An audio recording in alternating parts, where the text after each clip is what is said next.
signed into law the bill on diaspora called Nigerians in Diaspora Commission Establishment Bill 2017. It created a one-stop commission for diaspora affairs. The head of it will be appointed by the president and will be confirmed, according to law, by the National Assembly of Nigeria. Recently, we are almost at the final arrangement for our 300 million diaspora bond, and we are having subscription, even without completing, with stock exchanges in London and in the US, in the UK and in the US. It's oversubscribed. That will tell you how willing they are to invest in Nigeria. They have the zeal to come and invest. But before I go further, I want to emphasize something. The diaspora, African diaspora is rich, is huge. We in Africa, we don't need the next century to get developed. We have models already developed for us. All we need to do is to tap into those models.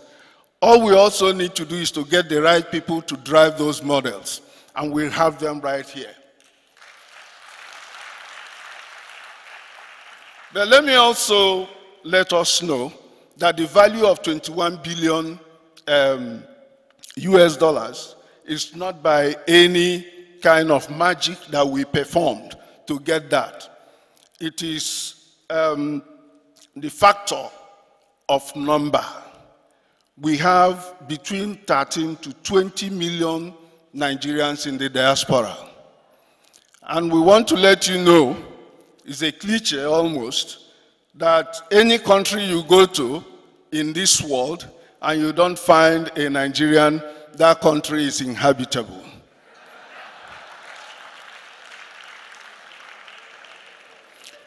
And let me also inform us that the 21 billion US dollars that we recorded was as at 2012. I am sure that it may have doubled. And remember, even when you are calculating your own remittances from the diaspora, you also remember the undocumented ones. The ones we put in our pockets, 5,000, I'm sure all of us obey immigration rules and money laundering things. We don't take more than a certain sum of money into our countries. So, it's a word of encouragement now. The diaspora must think of home. You must come back home. You must remember home. We have the elderly. We have the elderly ones. And we must remember the African culture to take care of those at home. At this point, I will want to also speak my little language in Twi. I will say to you that you will come back here next year for another summit. I also want to, on behalf of the Federal Republic of Nigeria, congratulate Ghana for this wonderful move. Do not leave it behind. You must continue to preach it. So for our diaspora brothers and sisters, Ghanaian diaspora brothers and sisters, I say Cobra. Thank you very much.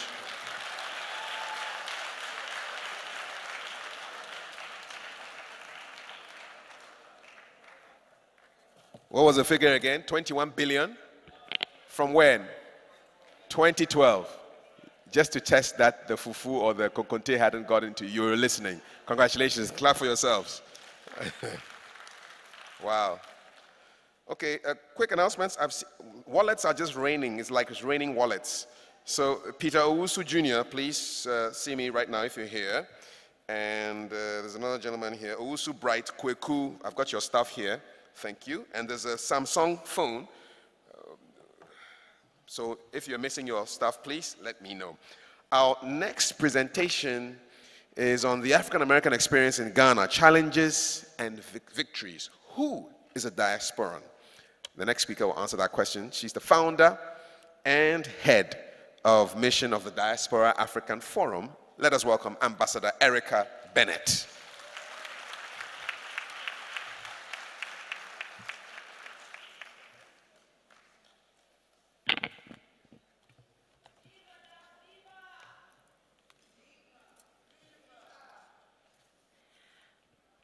Good afternoon. Good afternoon. And it is a wonderful afternoon. I'd like to acknowledge the presence of my co-presenters. I'd like to acknowledge the presence of our beautiful Deputy Director of the Diaspora Office of the President, Nadia Moussa. I'd like to say thank you very much to the Homecoming Committee, who have done a tremendous job. Let's give them a big round of applause.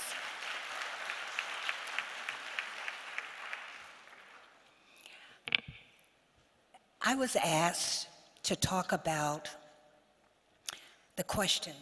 My beautiful sister there is going to talk about the African American experience. So I'm not going to talk about that. We've reversed the roles here. I'm going to talk about what is the common objective of the diaspora movement and to what end. It's reconnection. It's unification. It's to build the bridge between the Americas and those outside of Africa. To link the diaspora. To create a sense of belonging, coming home. I must share with you that today, 07/07/2017, is our 10-year anniversary for the Diaspora Africa Forum. I must share with you, and I have to have, first of all, Princess Okanzi said that my aunt flew in from Atlanta, but in the diaspora culture, in the Ghanaian culture, she's not my aunt, she becomes my junior mother. So I'd like all of our board members to please stand up. You know, our director, who was our founding director, Dr. Tony Luck. You see, I'm not gonna spend a lot of time introducing you, so I'd like you to just stand up so everybody can know you. Please give them a big round of applause. And we have a man, Rabbi Kohen, we have him as well. You see, the history of the Diaspora Africa Forum is that we started under the leadership of President John Kufuor. He gave us a land grant at the historical W.E.B. Du Bois Center.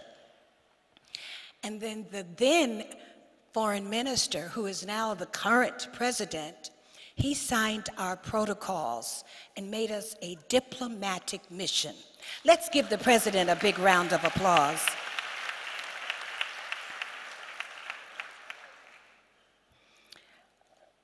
Why was DAF born? DAF was born to serve the goals of the Africa Union in terms of encouraging it to create the sixth region of Africa, meaning that those of us in the diaspora, we become the sixth region of Africa. I think we deserve a big round of applause for that one. We were born to connect the family, born to provide a bridge, born to advocate on behalf of the millions of diasporians all over the world. We were born to create the understanding, as my sister Brenda Joyce always says, there's strength in diversity. We're not divided as some people may believe. We're actually a wonderful, diverse, and unique rainbow. Another big round of applause.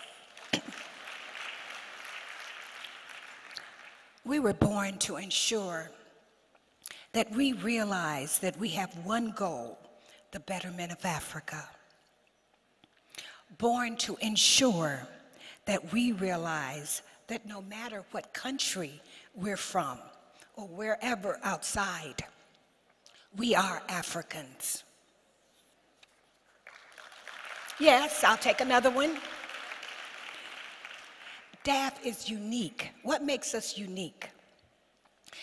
And quite often people say, well, what is unique about the Diaspora Africa Forum?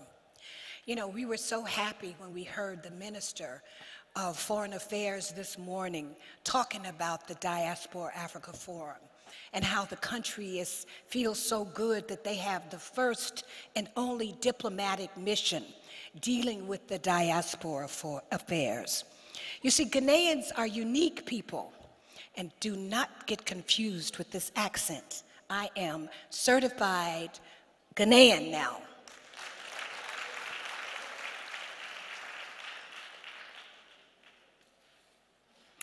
You see, the AU, we are a recognized entity of the African Union. And I'd like Grace to come up very quickly and to read a letter that they sent to the government of Ghana on what we're doing here. It's a very brief letter. Grace, as she's coming, is with POWER, which is the oldest women's organization in Africa. There's thousands of women all over the world who are part of where Grace is the executive secretary. So if you could just share with my brothers and sisters in Ghana what the African Union is saying to them today. Thank you very much, Erieka. Greetings, brothers and sisters of Ghana and the diaspora and Africa at large. My name's Grace Caballo. I'm from Uganda, but I'm Executive Secretary for the Eastern Africa region of the Pan-African Women Organization.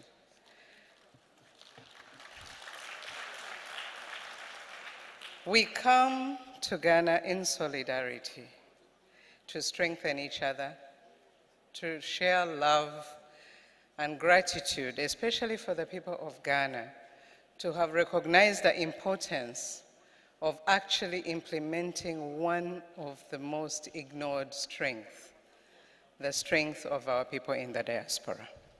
So in the early 2000s, when the struggle began, and the great leaders identified the need of having the 6th region, the organs that were created then, apart from recognizing the diaspora as the 6th region of the continent, were the Pan-African Parliament.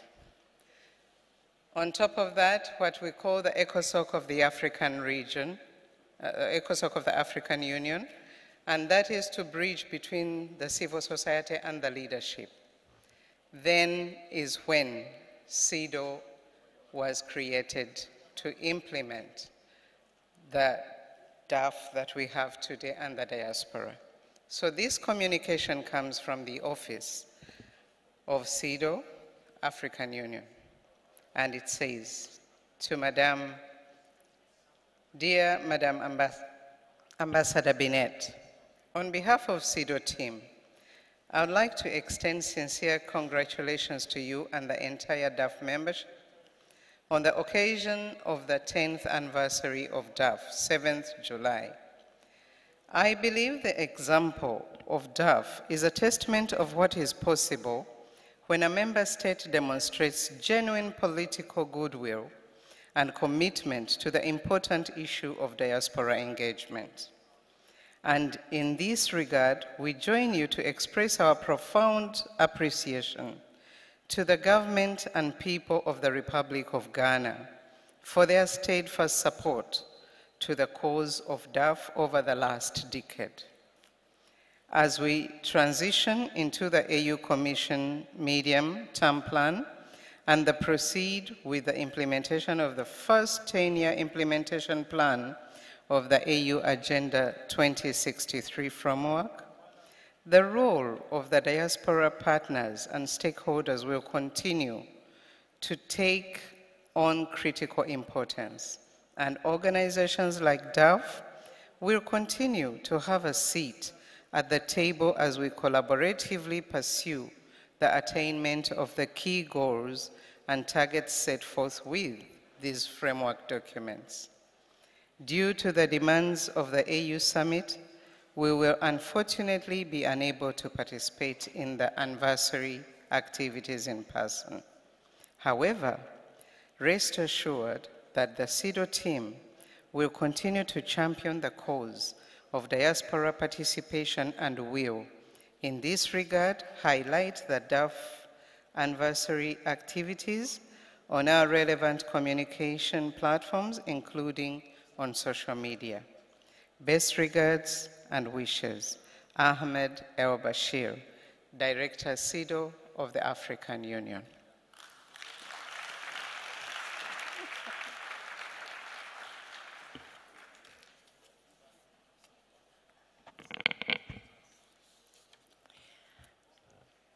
Before I sit down, and we have a short video that will talk about some of the very quickly, some of the things we've been able to accomplish over the last 10 years. But before I sit down, I want to leave you with this message.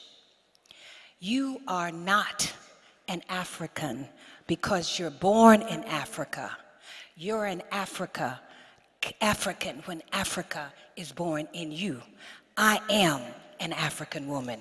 Thank you very much. So they're going to show our video very quickly.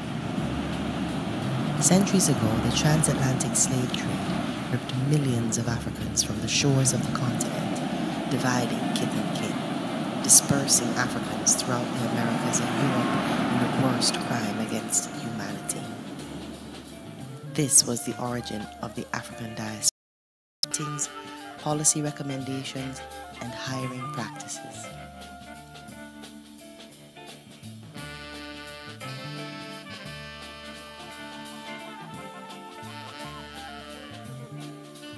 As we stand on the shoulders of our elders, DAF recognizes our work could not be accomplished without the guidance and leadership of our elders, some who are now ancestors.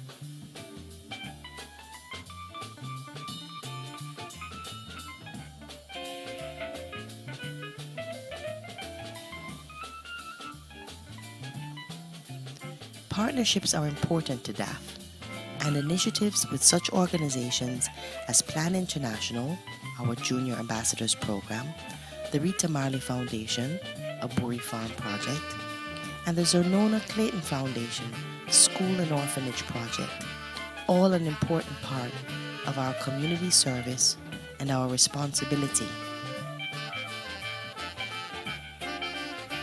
Visitors to DAF Mission. DAF receives visitors from all over the world, from all ages, stages of life, on a weekly basis. We host heads of states, ministers, youth groups, elders, academicians, artists, you name it, they have visited DAF. We're open to visitors who pre-plan group trips and those who just want to stop by to see what DAF is all about. DAF doors are always open.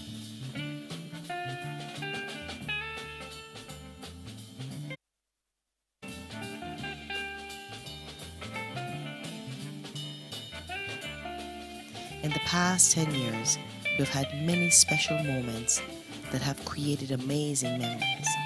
We invite you to help us make new memories for the next decade of DAF.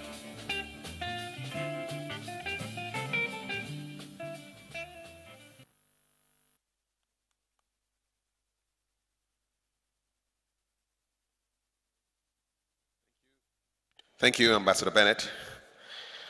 And last but not least on our panel is the Vice President of the African American Association of Ghana.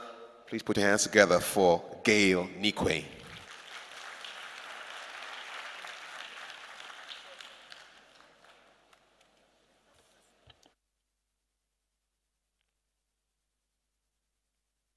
Good afternoon, honorable ministers, ambassadors, ladies and gentlemen. And a very special thank you to the organizers and committee members of this summit for inviting the African American Association of Ghana to participate. I think those statements that are so profound, they are bound to be repeated. I am not African because I was born in Africa, but because Africa was born in me.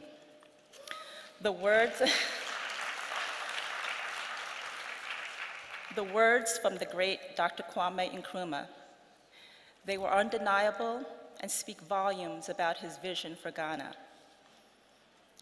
My name is Gail Nikwe, Vice President of the African American Association of Ghana, and I chose to marry a Ghanaian man, and I chose to make Ghana my home. But I am not unique, as there are many of us that have chosen to make Ghana their home. Teresa Kwache, who is the president of the African American Association of Ghana, raised her children here and is proud to say that 2 of the 3 children who were born in Ghana have completed degrees in professional training.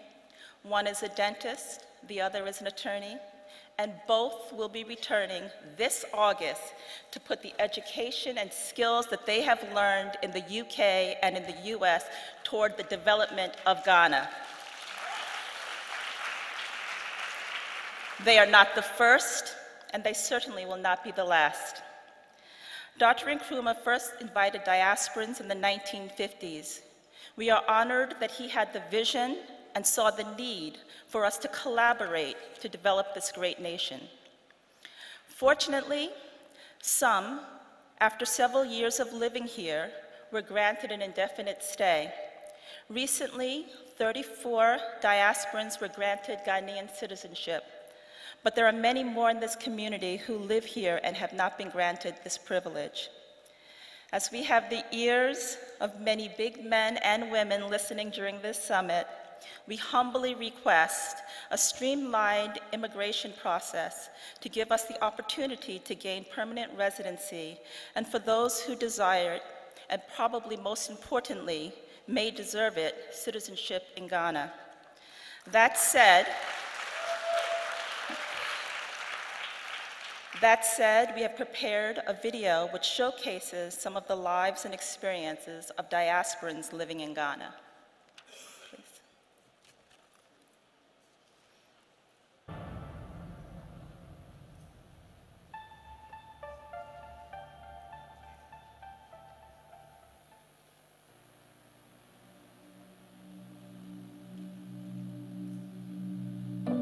I love Ghana.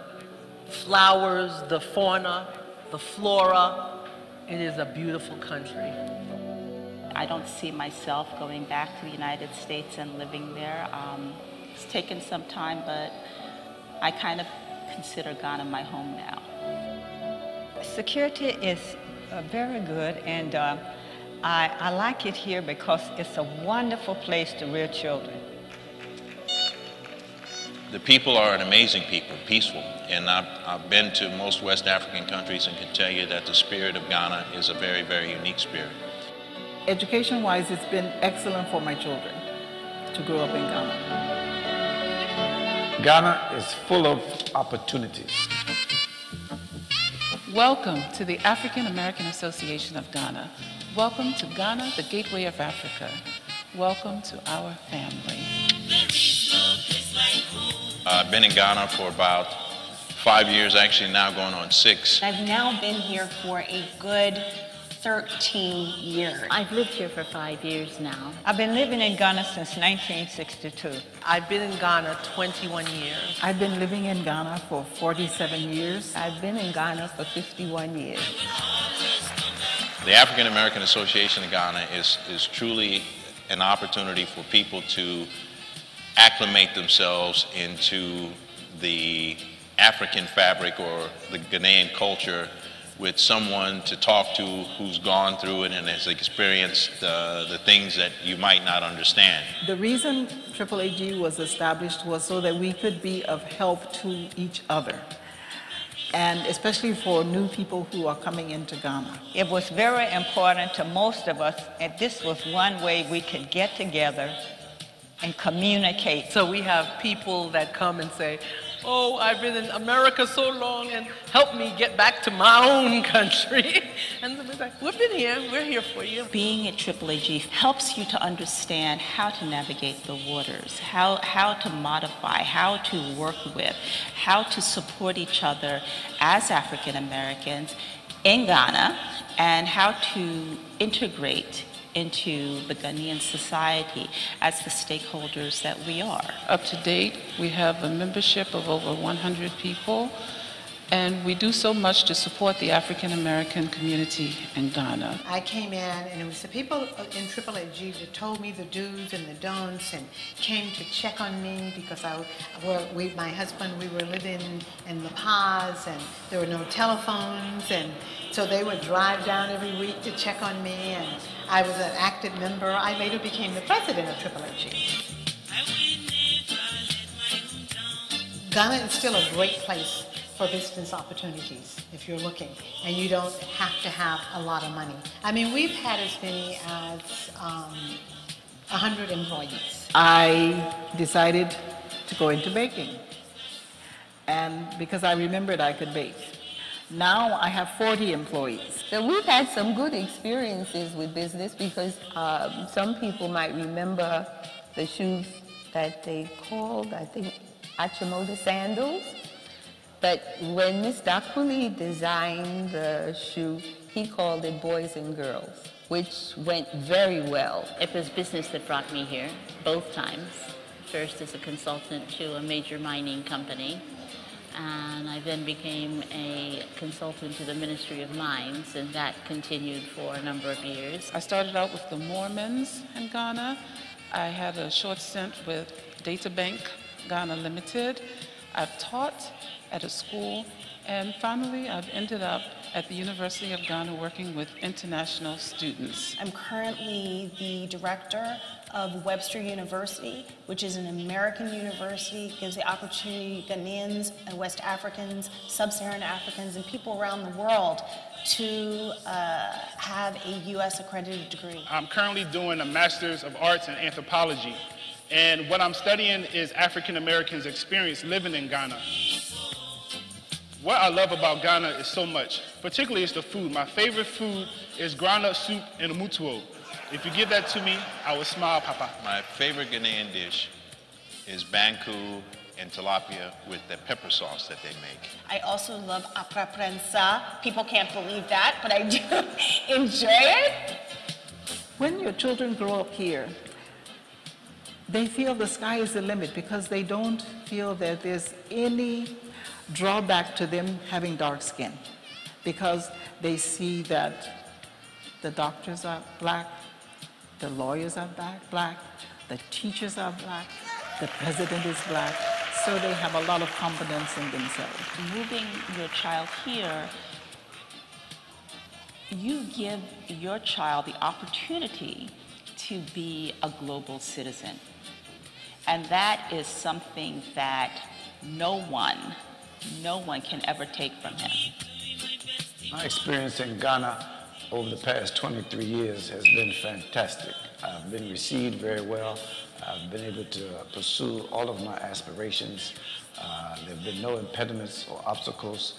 Life has been wonderful, and I couldn't have asked for anything better than this. I think in my time here, I've become a more down-to-earth person. I think living here in Ghana has taught me that. It has taught me patience. It has taught me understanding. It has taught me how to be more caring towards others. And again, the humility piece, I think sometimes we lose that in the West. We have opened up membership in the GGHS. It's not only for African Americans. We want everybody, Ghanaians, Caribbeans, people from all other cultures to come and join us. They should come with an open heart and an open mind, and they will very well enjoy Ghana. It doesn't matter whether you're coming back to Ghana or whether you're going someplace else. We're here to kind of give you an opportunity to have your questions answered and have some orientation about what you need to do in order to come back and be real here. I see the future with GGHS really going forward. In fact, it seems like each time it's getting better and we're getting more members. I would tell anyone that has an interest in coming to the continent that Ghana should be a starting point for a lot of different reasons. One, the language, and then two, there's an opportunity for them to do a little more research about culture, about the nuances of Africa, that unless you take the time and you're sensitive enough to the spirit of Africa, you might truly miss the value of who we are as a people and the significant, I would call it magic of the continent, but more specifically Ghana. Of course, everybody's not a business person, but for those people that really are entrepreneurial, they should look at coming to Ghana because they'll be able to do so much more. Take a look and see what you can do to help develop our continent and our people. Come and give Ghana a chance. There's a lot going on in the West, a lot that you have to think about. Come and join us and be a part of the family. We welcome you. We welcome you to Ghana. We welcome you to the gateway. This is it.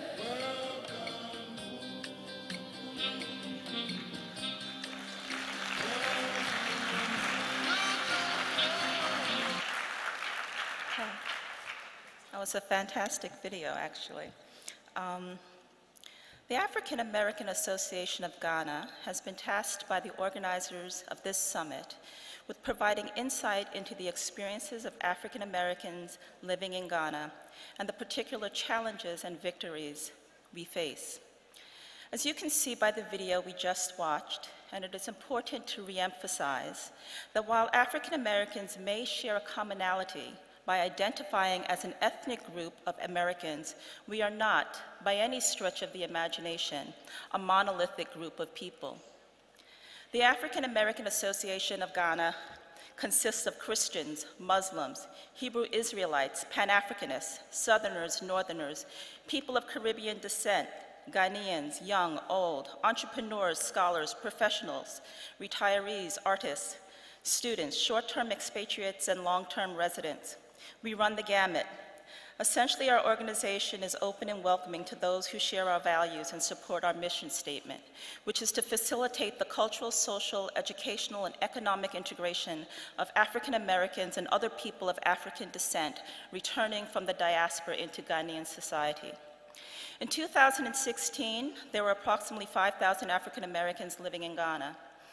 5 years ago, in 2011, there were approximately 2,500. Clearly, there is an upward trend in African Americans seeking to call Ghana home. In 2016, conservatively speaking, African Americans contributed over $25 million annually in pension remittances alone. Within Ghana, African Americans and other diasporans of African descent generate millions annually, not to mention the intellectual capital that they provide. They own businesses and employ people. They build schools and medical clinics, run businesses, and work for Ghanaian and international companies as they work toward the development of Ghana. So naturally, the question arises, why do African Americans and other diasporans decide to resettle in Ghana? Like most things applying to groups of people, there is no one answer. African Americans come to raise their families. As one of our members stated, I wanted my children to grow up as human beings.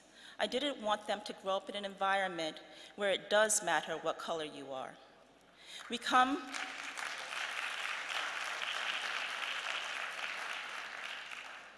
for business and entrepreneurial opportunities. We come as a result of visiting Ghana, where we fell in love with the land and the warmth of the people. We come because we see this as a place of retirement. We come because we identify as Pan-Africanists and choose Ghana because of its historical context in the Pan-African movement, and we trust in the sustained stability of the government. We come because we are or were married to Ghanaians who wanted to return home. We come because we feel a sense of spiritual connection. Although there are different reasons why people come, there are fundamental reasons why they stay. It's become home. Since the 1950s, when the first came by invitation of Dr. Kwame Nkrumah to be stakeholders in the development of the nation, African Americans and others of African descent have come to Ghana and continue to come as contributors to the Ghanaian society. We come as doctors and healthcare professionals. For example, we've built hospitals like the Brian Lowe Orthopedic Hospital in Mompong, and Dr. Robert Lee, classmate of Dr. Nkrumah, who opened Ghana's first dental clinics. And we participate and support health and wellness initiatives, including founding NGOs like the African Americans Against AIDS in Africa and developing the Essential Nutrition Guide for people living with HIV/AIDS. We come as engineers, certified public accountants, IT specialists, working with Ghanaian counterparts and starting our own companies. For example, co-founding B Systems, one of the summit's sponsors. And Carlos Alston, who, invited by Dr. Nkrumah, brought the first electric streetlights to Accra.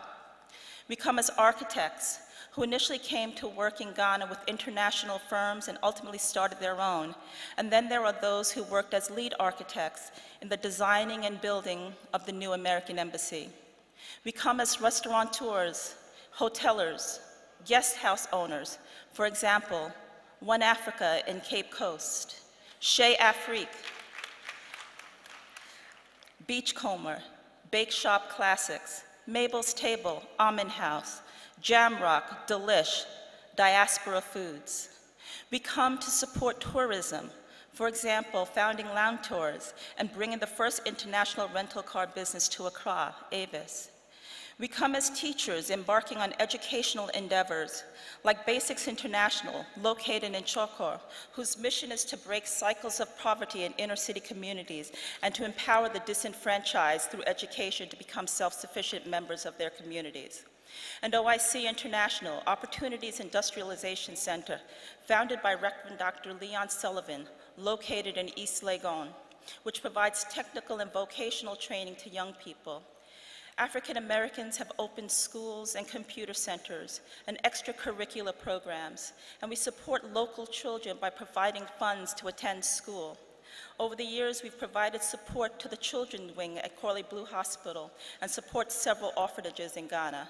We come as artists and students.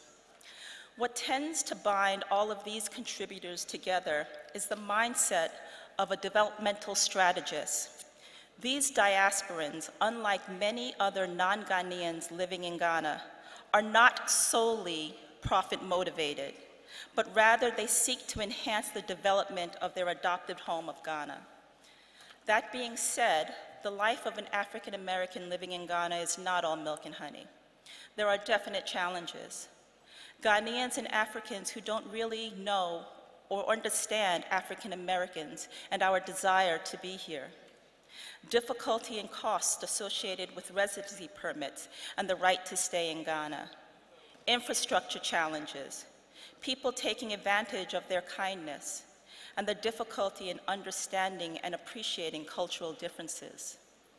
But there are also great victories and reasons to be thankful, like finally understanding and appreciating cultural differences, raising children who are global citizens, excellent and affordable educational opportunities, being in a space where creativity and the entrepreneurial spirit is encouraged and embraced, the ability to make meaningful contributions to society, financial stability, a feeling of safety within the community, the belief that with perseverance and hard work, you can accomplish a lot, recognition that growth comes from facing and overcoming new and difficult challenges, and perhaps most importantly, the joy that comes from developing long-lasting friendships and business relationships. We'd like to conclude by highlighting what we believe to be a true representation of what can be accomplished when Ghanaians, African Americans, and others of African descent work together collaboratively.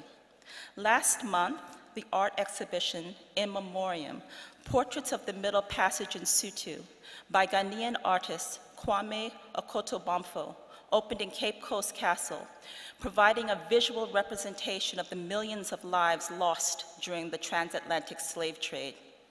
The installation was curated by an African American. Musical artists included the Afro Maestros, and dance performances were choreographed by a Haitian living in Ghana.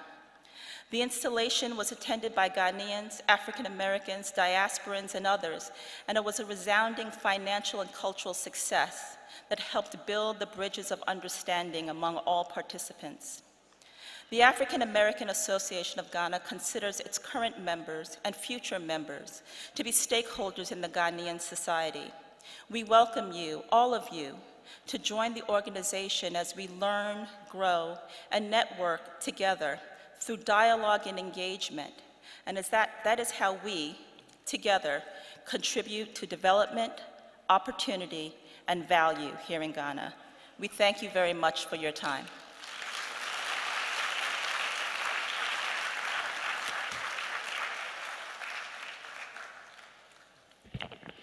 Many, many thanks, Gail Nikwe from the African American Association of Ghana, as well as Ambassador Erica Bennett, founder and head of mission of the Diaspora African Forum, and the minister responsible for economic matters at the Nigerian High Commission, right here in Ghana, Mr. Ezuma George. I think they all deserve a big round of applause.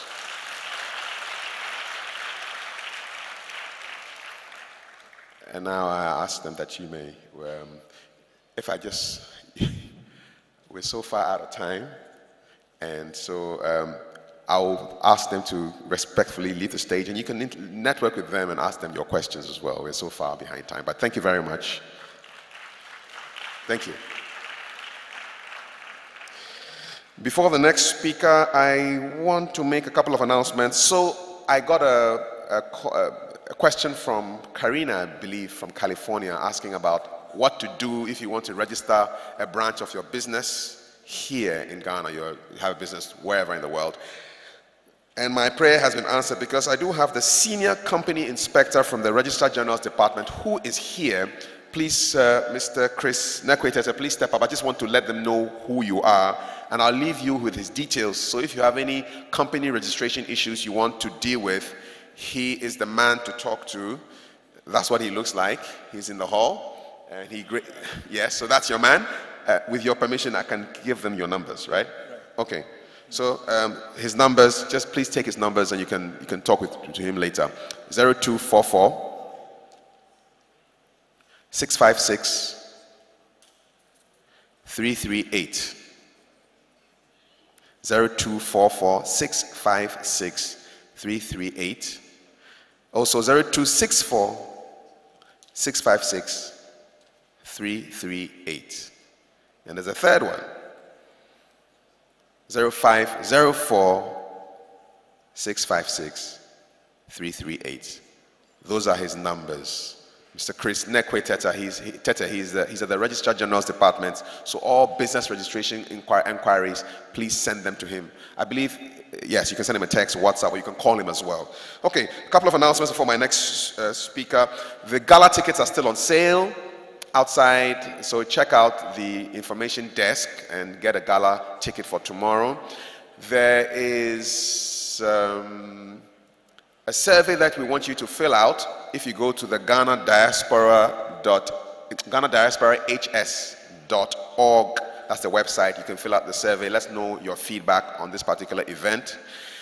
There is a field trip to Apollonia Estate. It's a prime real estate development. It's happening tomorrow. You have to be here at 8 o'clock to be taken to that particular site. It's the Ghana Home Loan involved in the policy formulation of the current administration, and that led to the manifesto and led to the victory, and now they are putting into place some of the policies and programs that were outlined in that document. This event is even an outflow of some of those things that they were thinking about. He's the chairman of the Dankwa Institute. He is a lawyer, and he's also a diasporan, ex-diasporan, or as they say, once a diasporan, always a diasporan. And we are pleased to have in our midst Mr. Gabi Otre Daku.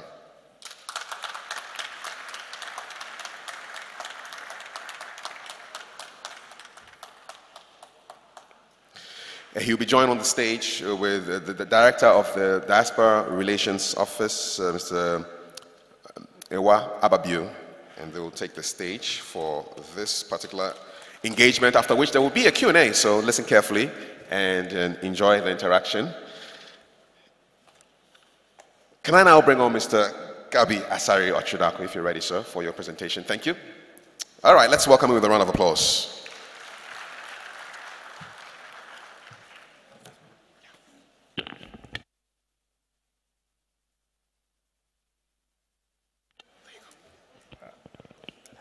Hello. I'm not so sure where to start, but I think perhaps the beginning. That was in 1967, when I was born. But I think perhaps the one legitimate reason for my being here is because I was also out there. And I was out there until, I think about 17 years ago, when I was asked by my mother, my late mother, my late cousin, Ferdinand Ayim, and the current president to come home to support. And I remember discussing it with the senior partner in the law firm that I was, Mr. Gulbenkian. And he said to me, well, it'll be difficult losing you, but here, as in the UK, you are a small fish in a big pond. But in Ghana, I suspect you be a big fish, but in a small pond. And my retort was, well, I hope there'll be enough water to breathe. And if there's one advice that I can give to any of you out there who is wishing to come down, one, ask yourself, what value can I come and add? I think that's the most important question. What value can I add? The second thing is, you must be ready to endure for 3 years. All about, I believe, understanding, being able to see, you see, you can't come and want to change Ghana or Ghanaians. If you're going to be able to even effect any change, you must first accept people for what they are, and then once you do that, you can help bring about change. I remember in 2007, I believe, I was with then presidential candidate of the MPP, Akufo-Addo, when he gave a speech at University of Cape Coast, and he said one thing. He said, there is no place like home, but even if you are not ready to come home, there's something he called Patriots Without Borders. And I think it's something that we have to look at carefully. Nowadays, because of the e-systems we have, there are several ways that you can contribute to Ghana's development. There are several opportunities that you can tap into without even being here physically. There's a lot of value that you can add without changing your address. But I also think that if you are not willing to come and sacrifice, you can't make it. It's not as if I came into a job, but would you believe that I worked for that same job for 6 years without getting paid? I came in as an editor of a newspaper. The paper was not making money. And I managed the paper for 6 years without getting paid. You probably ask yourself, how did I survive? I did not want to go back, but I used my ingenuity to do business a little bits here and there, but then focused on the newspaper because I thought the newspaper needed what I could add to it. And even if they couldn't pay me, I could find other ways, with all the experience that I've earned in the diaspora, if you like, to earn some money. And the story, I'm sure you've heard the story of the finance minister. One of the reasons I left England, I mean, when I was told to come, what made it easier for me was that I was running away from a woman. So, yes, because my mom kept saying, look, come home and help, come home and help. You know, you got something up there, there's a lot that, and my mom was a diehard MPP. It is not a political platform, but I must say, come home and help. My brother, Ferdinand, come home and help. Akufo-Addo said to me, come home and help. I think you have a fine brain, you can support us. But I needed to get away from some woman, and you know, that was what made it.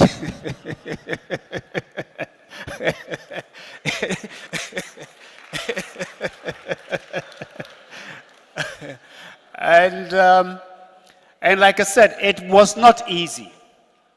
You know, it was not easy because at that time too, I was fighting a divorce, and there were some properties involved, and there was a risk of losing it when I came back home. But of course, the motivation of getting away from the woman was so strong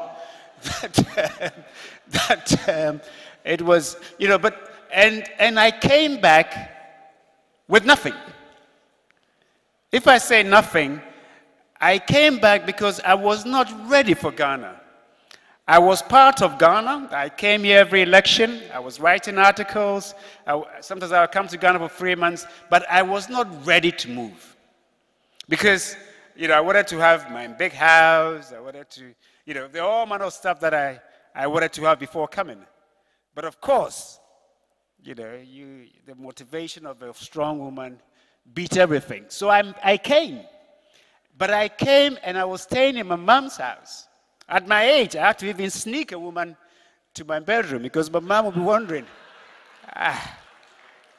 this one is lighter than the one who came last week. You know, so of course, I mean, I wasn't married at the time. You know, but I came. An independent person came to Ghana and had to stay in my mother's house. But you know, when people reach out to you and say, come and support, the only thing that beats it is the threat of close proximity with someone with 2 X chromosomes. Anyway, so really, if you want to come, don't expect to come with the table laid out for you. Come and help make the table. That's what I can say. Thanks.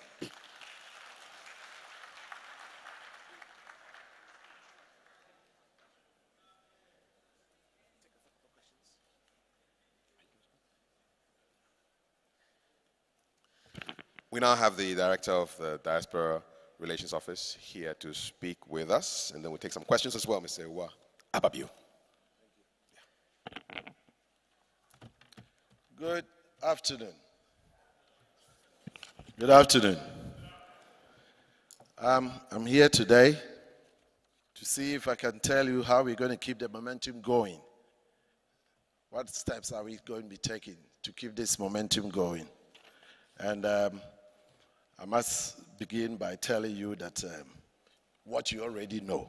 You know how the president holds dearly, recognizes your effort, and therefore the establishment of the DRO in the president's office, we're charging it with the mobilization and the coordination and the, all the things that needs to be done to bring the diaspora on board for the national development. So out of all this, it's, bestows on us as the functions of the office, among other things, to advise the government on the changing needs of the diaspora and how to address those needs. To organize seminars and conferences such as a biannual homecoming conference to sustain the excitement of the diaspora in national engagement, and to explore most attractive and cost-efficient means of capital inflow from the diaspora. We also need to have a comprehensive database of Ghanaians in the diaspora for easily identification of their location, skills, and expertise, and for ease of deployment in national development. So those are some of the things that we need to do. And we need to promote the youth engagement policies to enable the second, third generation Ghanaians abroad to develop interest in their Ghanaian heritage, and to promote the capacity building and enhance the diaspora-homeland relations for our mutual benefit. We also need to work on legal instruments, see how we can lobby for programs that extend some rights and privileges to Ghanaians in the diaspora, and also to work on the framework that will provide for the socio-economic advancement of Ghanaian diaspora whilst outside Ghana. And not least of all, to promote the image of Ghana at the global level, using Ghanaian diaspora as ambassadors and advocates. So there's a lot that we have to do all together as diasporians, and more specifically through the office of the Diaspora Relations Office, or the Office of the President. So this office has got more than, its fair share of things to deal with. The services that we can provide, among others, some of which are business advisory. People coming to us trying to know what to do when they have this business initiative, or when they have some business plans, they don't even know where to start. Can we point them to the right place? Can we facilitate some of the things that they should do? And of course, things like matching and linking diaspora ideas and concepts to government initiatives. And lobbying, we're going to be lobbying Parliament, the Legislative Assembly, to carry out some of the things that we know we deserve, that we should get, the imports, all the issues regarding our voting rights, etc. And some interesting things, like, some initiatives to see how best we can bring the Ghana Graduate International Service Scheme. As you would have noted, during the time of the, when Otiko was being vetted, at some point it was mentioned, it was inquired whether she had done the national service. I would want my kids in the future to be able to come to Ghana and, do things like that. So how best do we do this, from the office? We are going to be we will be seeing how best we can facilitate that. And in respect of return migrants advisory support services, what can we do? How does the office advise people who have been returned? How do we put pressure on the organizations? How do we let them know that these things have happened and therefore they need to act on, their own rights as organizations that should be dealing with it? The last one, as you all know, was when these guys were deported from America, then they came in shackles. So the immediate thing that we had to do was to go to the right organizations. We are not saying we are going to be providing those services, but we need to know those organizations to be able to tell them that, hey, we need to act quickly because these are some of our guys. So we quickly went to NADMO to tell NADMO that, hey, what have you done? And luckily enough, we knew they were doing something. Was it good enough? I don't know yet. But these are some of the things that we are there to work on. And then organizing and coordinating diaspora events home and abroad, getting involved in these things. I'd like to mention a little bit about the pillars of our diaspora engagement policy and the things that would matter most and enable us to provide a framework to engage the diaspora. And among these things, the office would broaden the consultation exercise in the development of diaspora engagement policy to include more countries in Europe, America, Asia, and Africa. Some work has already been done. The consultation exercise that basically took place in Nigeria and Canada. I wouldn't say that, there are more Ghanaians living out there than any other countries, but of course sampling is what you do when you get, you want to get some small data or whatever, and that has been done. But we are of the opinion that this sampling should be done in representative countries like, UK, US, Germany, etc. So we are going to make sure that that sort of extension to the consultation exercise is carried out. And we would enable the Diaspora Relations Office to play a leading role in seeking greater political participation in Ghanaians living abroad. The President has already assured us, and we are going to make sure that, we remind him as often as possible. I know he doesn't need any reminder, being who he is. He works harder than all of us, and we are very happy that he is already taking that decision to make sure that the ROPA is carried out and going to be resourced. And as emphasized by the Finance Minister, Ken Oforiatta, when he was here 3 days ago to address us. There's one important thing that, as you grow older and you're getting there, you need to think about social security. Social security portability becomes a big issue for you.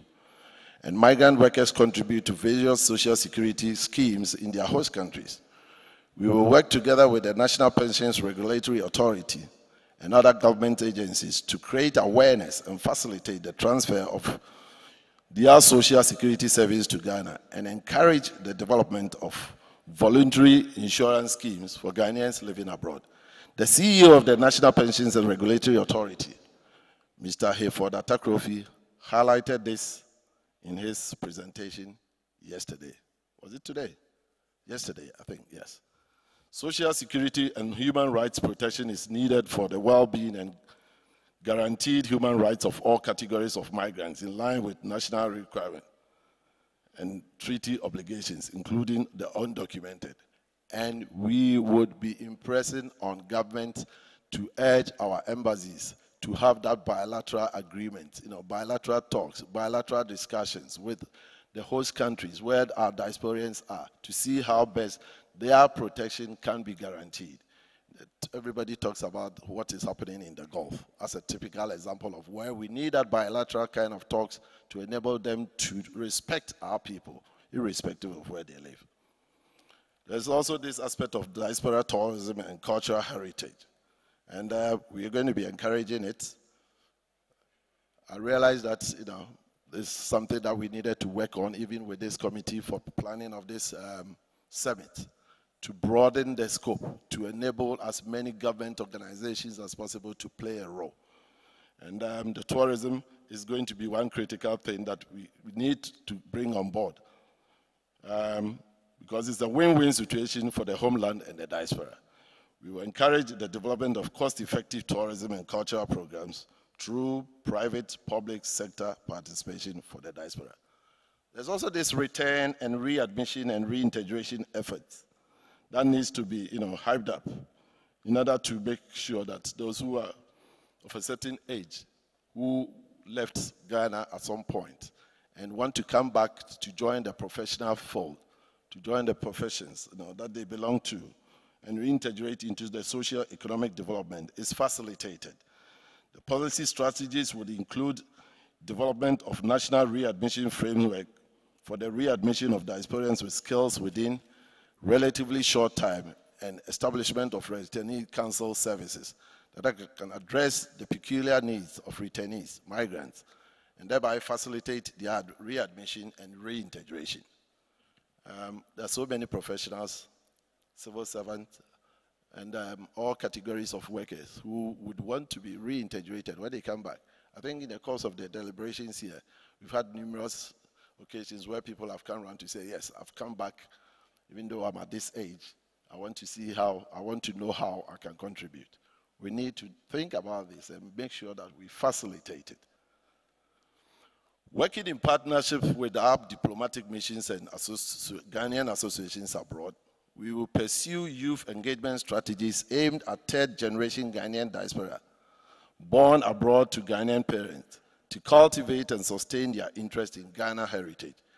The DRO, working in partnership with other organizations, would design education, cultural, and internship and work attaché programs to engage, align, and orient their interest in Ghana. I officially want to take this opportunity to launch, starting from today, a pilot project for Diaspora National Service Program. This program will enable the youth in the diaspora to volunteer and participate in national service and internship. The graduates of the exercise will be nominated for Presidential Fellowship Awards to be sponsored by Group Ideal, SOS Labor Ghana Limited.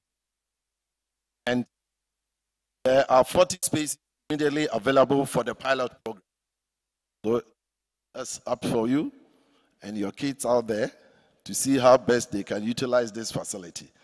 The project is in partnership with the Diaspora African Forum and NECOTEC, Center of Excellency, and National Service Secretariat.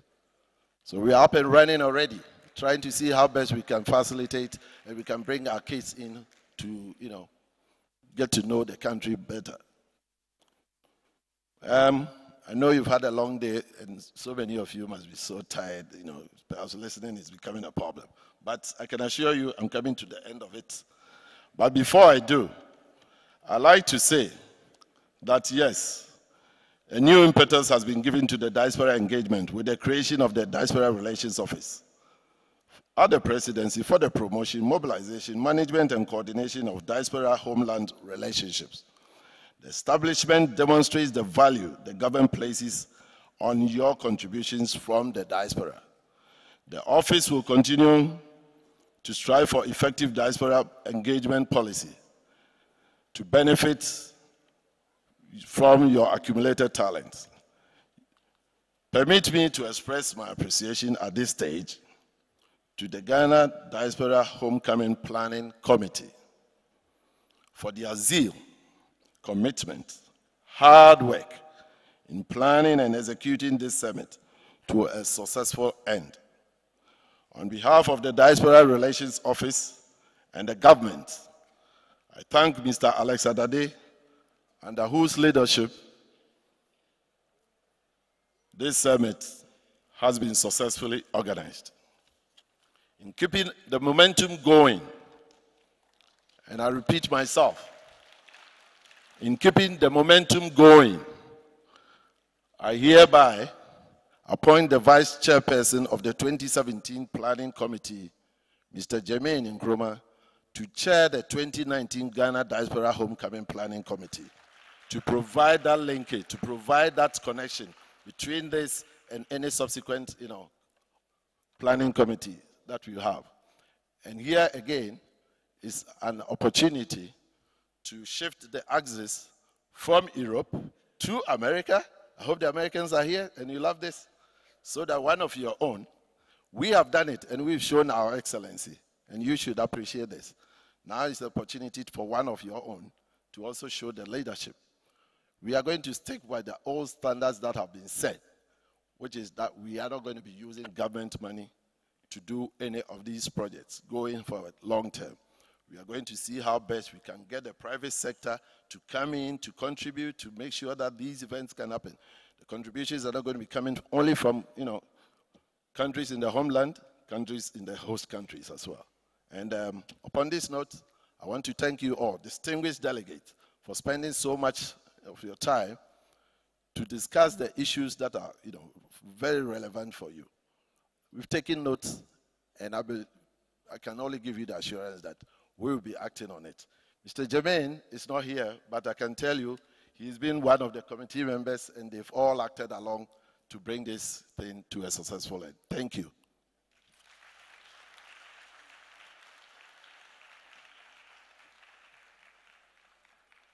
Thank you very much, Mr. Kwesi Ababio, the Director for Diaspora Relations. Okay, it's now time for questions.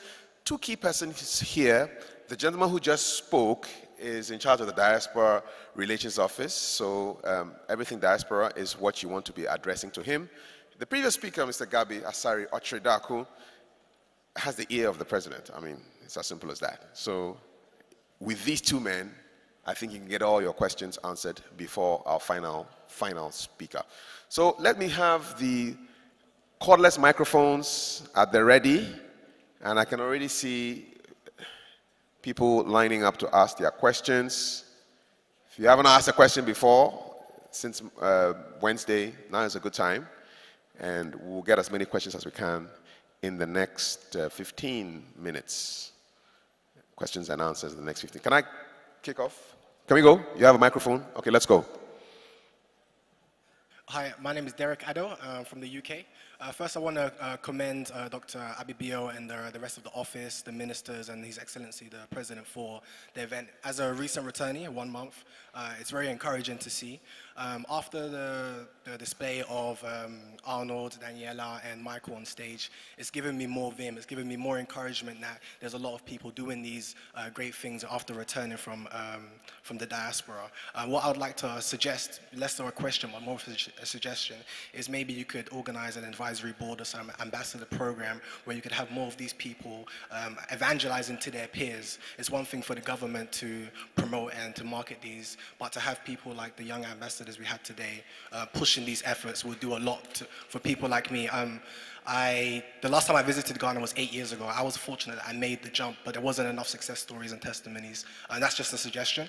And the question is, I've just spent the last 2 years living in Japan, and I've moved to Ghana. I was fortunate that my parents had a place here, but I know there's a number of people that are second or third generation that don't have places, don't have accommodation, don't have networks. Maybe we could do something that if they want to come to Ghana from the diaspora, rather than spending a month here in a hotel, there maybe should be some initiative for the government for some subsidized housing, shared accommodation, hostels, some kind of program. When I moved to Japan, I went there with little money. I spent 3 weeks at a hostel, and from there I was able to be integrated into the community. So I'd like to know if there's any government programs, or maybe to put some pressure on these property developers that they can make some they can put some money aside to build shared accommodations for diaspora that want to come to Africa. Thank you. Arigato.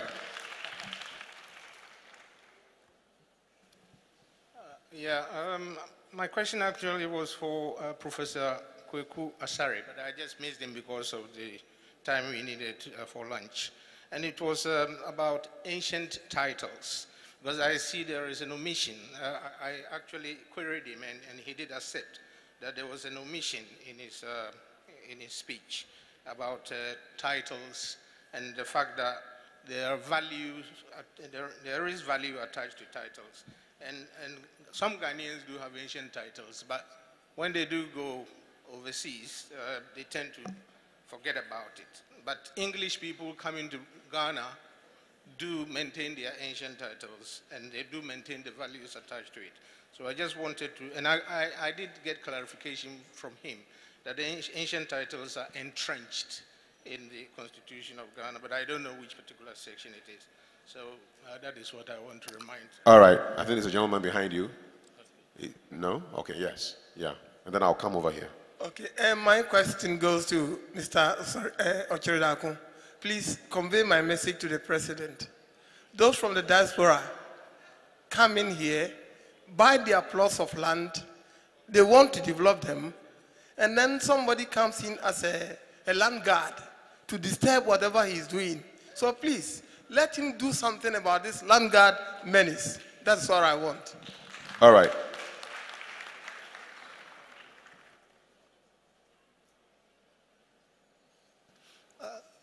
My name is Raymond Micah, and I wanted to pose my question to Mr. Gavi.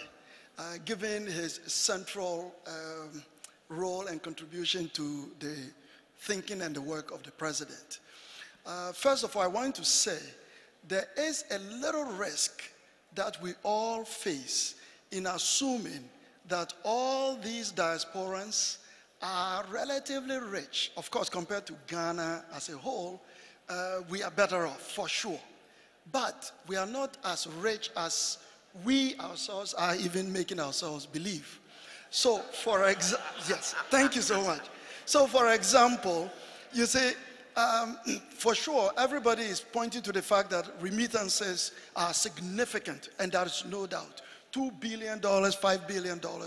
But all it takes is 2 million Ghanaians outside sending $2,000 cumulatively a year for that figure to be hit.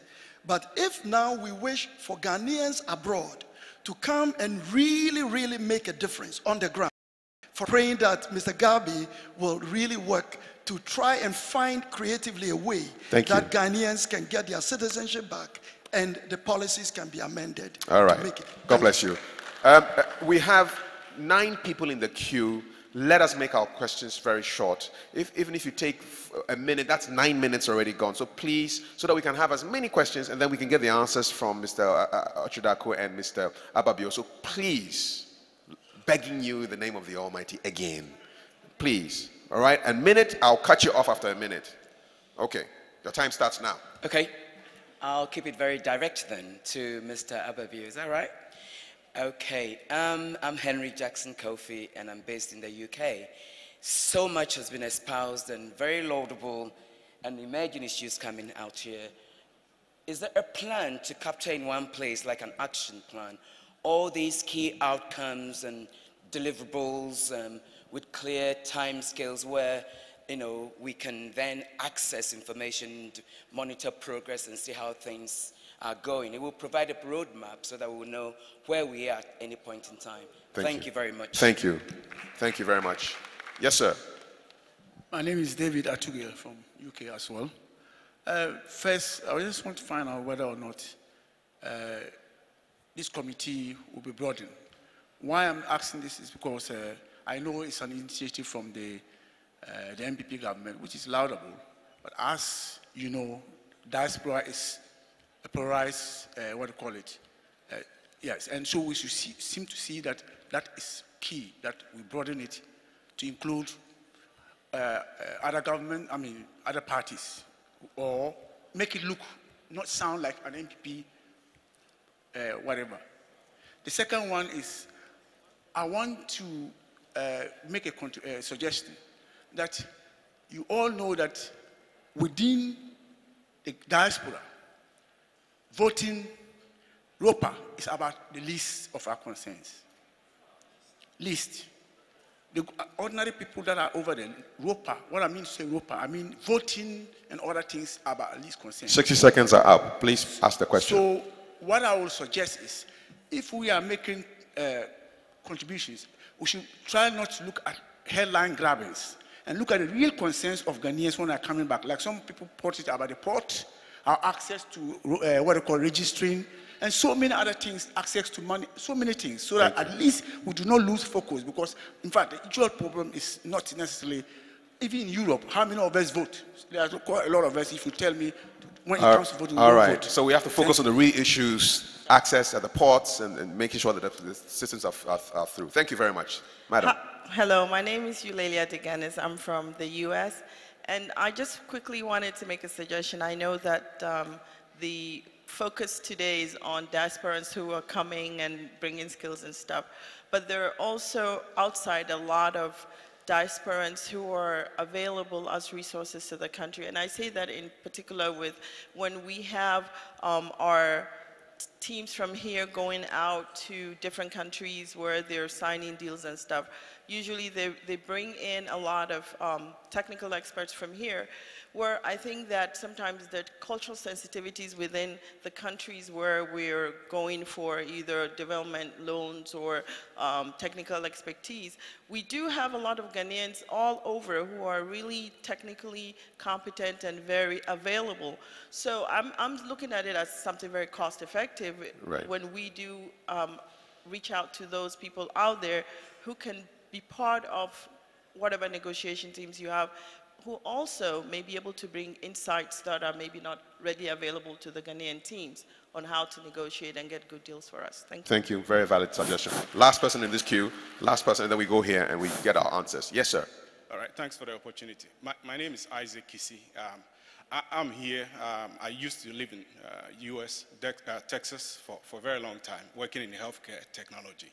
So I decided to come back about a year ago to start a tech company. Actually, I've started a telehealth company that helps patients to talk to doctors online to receive care.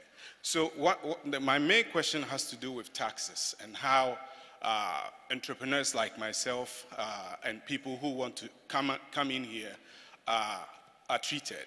So one of the big shocks that I got was that we poured funds into the business and, countless number of hours going through development stage and business development stage. And to the point that we're not at revenue yet, we just finished our pilot and then signed up a health insurance company who wants to work with us. But today that I'm speaking, I sent my accountant to the GRA office, and to my surprise, I heard that, even before you get revenue, you have to pay taxes. That's, corporate taxes, and right. says it's quarterly. And my accountant said, pay 4,000 today. I said, so on what basis are these kind of things calculated? Because for a company, if you have not started making revenue, why would you pay corporation taxes? And I sort of juxtapose it in a sense that if you go to, say, states like New York, California, and Illinois, they are actually reducing or cutting taxes for tech startups, because that's one of the quickest ways that the youth can be gainfully employed. Okay, so we have to look at the tax regime so startups can be given a chance. Exactly. Thank you. And exemptions. Thank you very much. Next person, please. Yeah, just a question about the diaspora bond. Is that similar? Is it run by the government? And if it is that like the Purist Euro bond? And is it going to be safer and better than Treasury bills? Okay, great question. You've saved us some time. Fantastic. Next one. My issue has to do with the diaspora policy. Because if we don't have a policy direction on how we should deal with the diaspora, this summit will just go, and that will be all of it. And of course, working with the civil society organization that deals with diaspora and then Ghanaian migrants, there is a need to differentiate between who the diaspora is and who the Ghanaian migrant is. Mr. Ochridako was a Ghanaian migrant. I'm not sure Mr. Ochridako could have categorized himself as a diaspora because he was born here. I don't know. Okay, but all right. The issue is we must have a policy direction on how we should be engaging the diaspora. Okay, policy is critical. We'll talk to the policy man on that. Next person, please. Thank you. I'm Dr. Osei Akoto from you. Canada, a medicinal chemist. I have this point to make. Wherever you go around the world, you find Ghanaians everywhere, whichever field, being it in the sciences, being it in the business world, being it in the humanities. These are not ordinary Ghanaians or mediocre Ghanaians. They are among the top 1% all over. You can even cite Dr. Baumia as an example, who was at Simon Fraser University back in Vancouver before he became the governor, and now the vice president. And even Anoche, who I think in about 8 months ago. The question, sir. Yeah, so my question is, with this pool of talent that we have, because we have about 10,000 of Anoches and Baomis. The question. So the question is, do we have a laid down plans or policies in place that we can use to collaborate, or some kind of a database, or some kind of an enticement sort of policy to rope in all these people. Fantastic. Thank you so much. We've got 3 more. Well done. Next 3 more, please. Hi, my name is Abdallah Salisu, and I'm residing in Austria. My question goes to the gentleman. Unfortunately, I don't know his name. Mr. Ewa Ababio. Mr. Ababio. The presentation in the morning showed us that the citizenship issue is a huge one. The presenter gave us a clear view of jus solis, but some of us live in countries where the citizenship law is jus sanguinis, which means by blood. Now, it means that to get the citizenship to be able to move around very well in Europe, you will have to drop the Ghanaian citizenship. And a lot of people do that. So what policy framework are you developing for these kind of people so that at least they can be able to call themselves Ghanaians if they've had to drop the citizenship to hold other countries' citizenship? Okay. And I can give an example we can learn from, which is Lebanon allows its people within the country to hold citizenship of Lebanon and move around within Lebanon if they are outside of the place which gave them the opportunity to drop the Lebanese citizenship. Okay. Thank you for the best practice and the example. Last two questions. Last two questions. My name is Francis Sapon. I'm from Sydney, Australia, and a food technologist. It's very laudable when the Honorable Speaker talked about giving national service and internment to children overseas. In Australia, especially in Sydney, I'm a member of the Ghana Association, and these young guys and girls want to come home and do their national service or even have a taste of what religion is here. My question is there any email address or any contact that these guys can contact you and start the process of coming back home? Okay, Yep. so yeah, contact for the national service. Last question, sir. My name is Kobna Mbwedu, editor of the Ghanaian Democrat newspaper. My question goes to Brother Gabi Asari Archidakum. He was talking about coming home, bringing our people home to help. As Africans, I'm seeing that we have a lot of our people, not only in the Western Hemisphere, in the Pacific, in the Caribbean. We have a lot of people who can come in with money to help with the team develop opportunity and the value of it. Is there anywhere we are pushing the idea of dual citizenship, which will attract these people? Because if we take a cue from the Jews, the Yiddish in America, all of them in Europe are the ones making Israel what it is today. So we shouldn't only concentrate on Ghanaians abroad, but all the black people worldwide. All right. Are we doing anything about it? Thank you very much for the model and the template. So now, Mr. Ababio and Achudako, you have quite a few questions to answer. If I could get a cordless microphone and I'll just give it to them. We're done. Let's have our microphone, please. Cordless microphone. I want to give it to my speakers so that they can answer the questions from wherever they are. Thank you. Yes.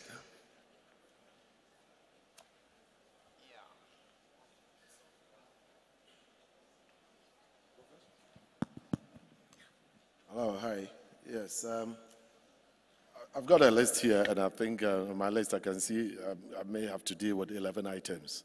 The first one is to do with the timelines and the deliverables for most of what we are saying regarding the work that would be done through the Diaspora Relations Office and related projects to the Diaspora Relations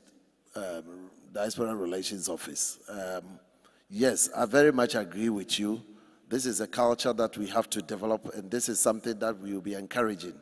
As soon as our website is up and running, we will be fully engaging you to let you know the things that we will be delivering in the course of time, and put the time skills on the things that we need to do. So yes, that is very much something that I would support. I am of the opinion that even for a small committee, you need to know that you give them the terms of reference as to how they would engage and what they should be delivering, and you give a clear definition of what specification you expect from them.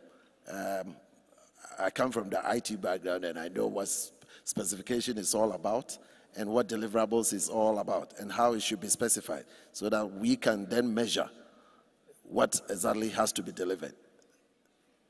I think there's also the issue that deals with the broadening of the consultation exercise.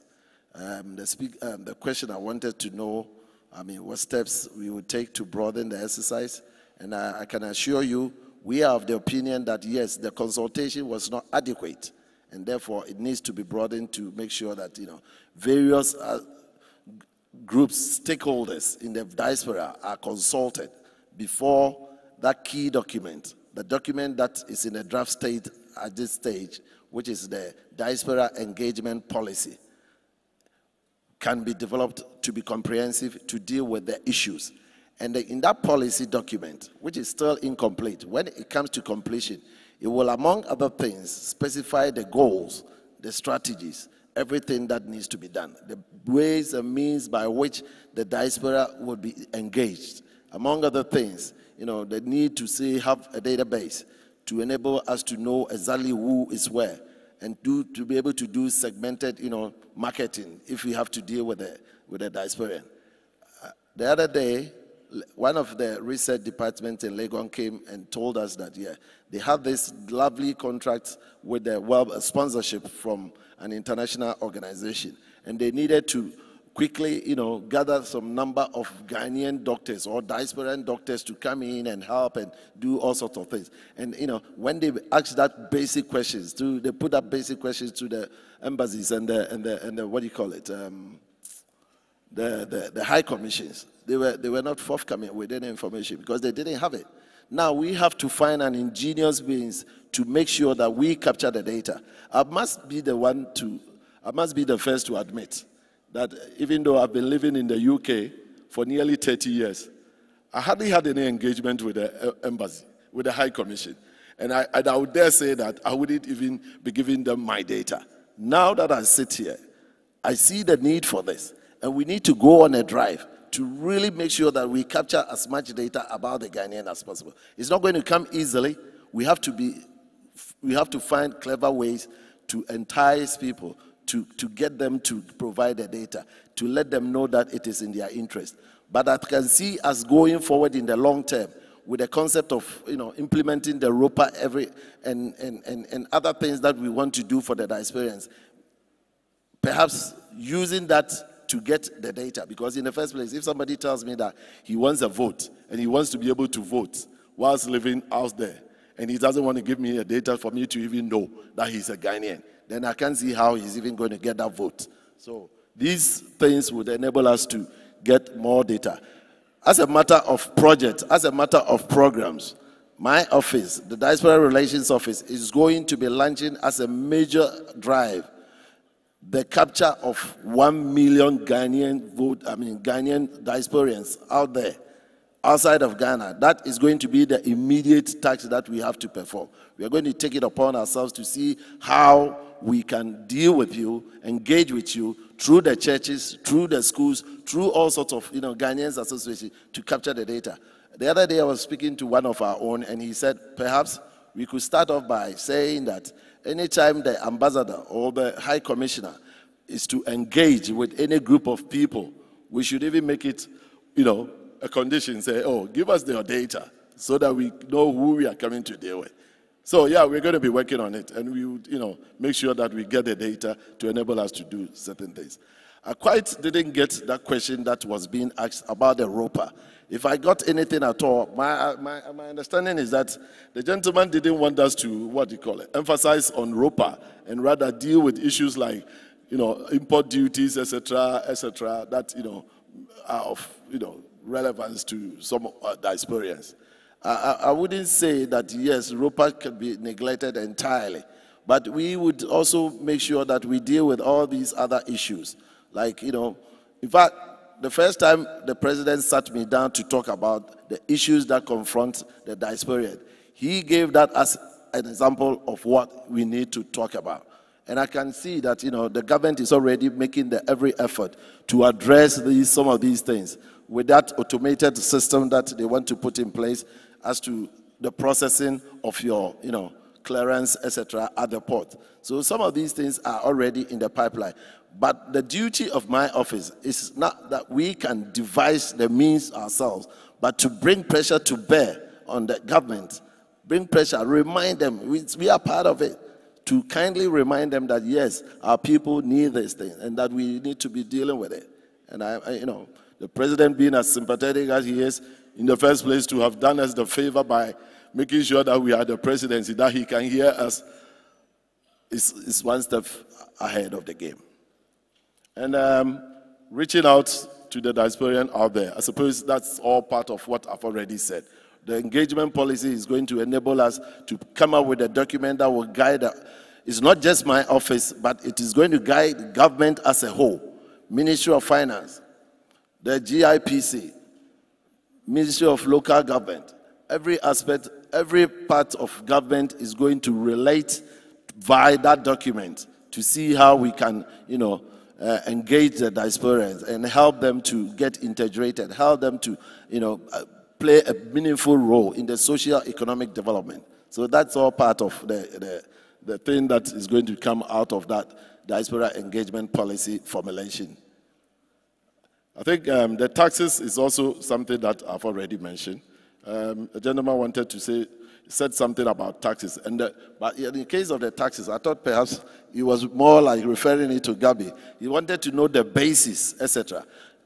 I can assure you that my office is not so much into the basis and that sort of thing, but when somebody has sat down to write all the basis and whatever, our duty will be to make sure that, the one that relates to us is making life easier for us, and that we should pressurize to make it comfortable for us. That's what we will be concerning ourselves with. There was an issue. I think somebody wanted to know, would there be any difference between the Euro bond and the diaspora bond? Is there? Yes, I think at this stage, all that we are saying is that we are at the conceptual level now in terms of this Euro bond or diaspora bond and whether it is going to be like the Euro bond.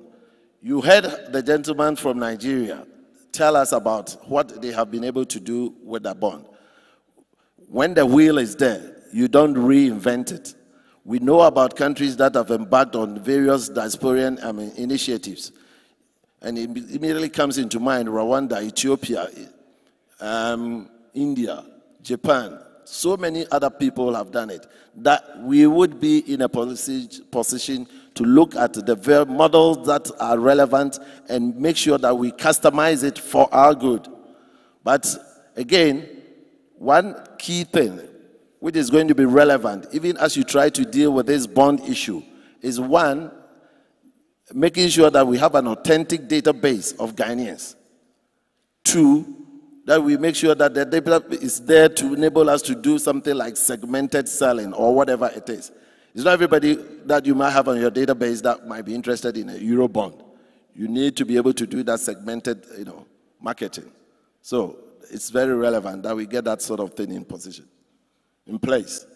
And dealing with the diasporian policy, I suppose this also caters for it. I've already mentioned about that diaspora engagement policy document. That is so critical. That has to be fully completed. I think within the year, we may have to work extra hard to make sure that that sort of document can come to fruition. It has already been in existence for quite some time. The foreign minister mentioned it this morning. It's something that should be completed and passed over to my office for implementation, etc. And we all have to be, concerned about how quickly we can get it. There is also the issue with, that's also been more or less catered for, lay down plans for database, the need for that database. We all know how that database is going to be critical and how we all need it. And again, that is something that has to be developed with or in combination with the development of the National Identity Authorities database to enable us to know exactly who is a Ghanaian and what we have captured on the Ghanaian. How do you get those linkages? If you should use 3 bubbles to represent a data concept that we could be looking at, we could say that, yes, we have a database in the middle. We have births and deaths register or something, which should feed into this. You are born, you are entered. You die, you are deleted, that sort of thing. And then something for immigration. You go out of the country, you are noted that you are here. You come in, you're noted, you are here. We have this, if we should have this integrated thing, you know, and other bubbles that could come in when you look at it in more details. But just for conversation purposes, that sort of conceptual and, you know, cross government strategy to deal with some of the issues will enable us to answer some of the questions that you posed to us. There's the citizenship and the dual citizenship that concerns, I guess, most of our counterparts who live in Europe, and how they have to drop their citizenship, the Ghanaian citizenship, in order to adopt the other citizenship.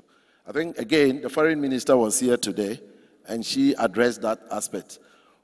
What she said, basically, was wondering whether we could have in place something that will enable you, once you come in, even when you are out there, and they think they won't let you, that dual citizenship, how it can be amended to enable you to come in, to have something, the concept of, along the concept of the UK lines, like landed, what do you call it?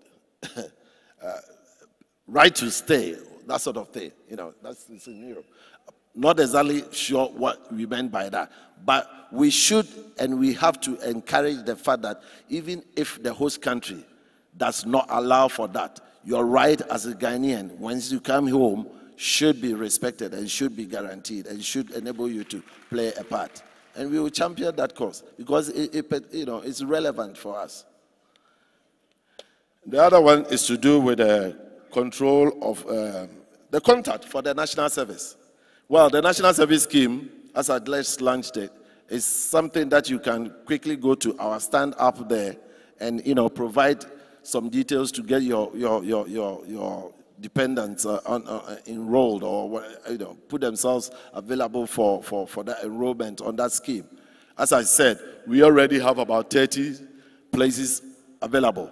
And this scheme is such that our kids would be able to come home and register to do national service, but work with these organizations that are supporting it and still qualify. You remember, when you're doing national service, any company can take you on to say, you are doing national service with me, you register with the National Service Secretariat, at a certain age, you qualify to do this, and presto, you are part of the national service scheme. So it's as easy as that, and that is what we are going to be encouraging. Via private partnership, arrangements. And as we are lucky, Princess Okansi sits here, she and other people, what's the other company's name?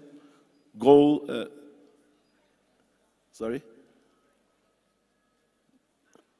Ideal. Group Ideal has already volunteered some places.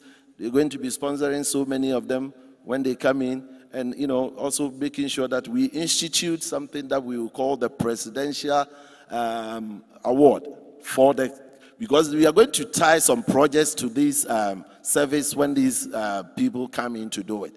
So by evaluating the projects that they will produce in the course of the national service, and as to how the projects are, entrepreneurial or, inventive or, exploratory in several ways, we would be based on that. There is going to be a panel in place that would do the evaluation to enable the kids who offer themselves to be given presidential awards. And the idea is to get our kids out there to be interested in projects in Ghana. I think the last one for me is a worldwide consideration. I think that has also already been catered for. Worldwide consultation, making sure that we consult widely as far as policy development is concerned for the diaspora, and that is obviously something that I support, and we are going to be pushing, and the office is going all out to do. Thank you.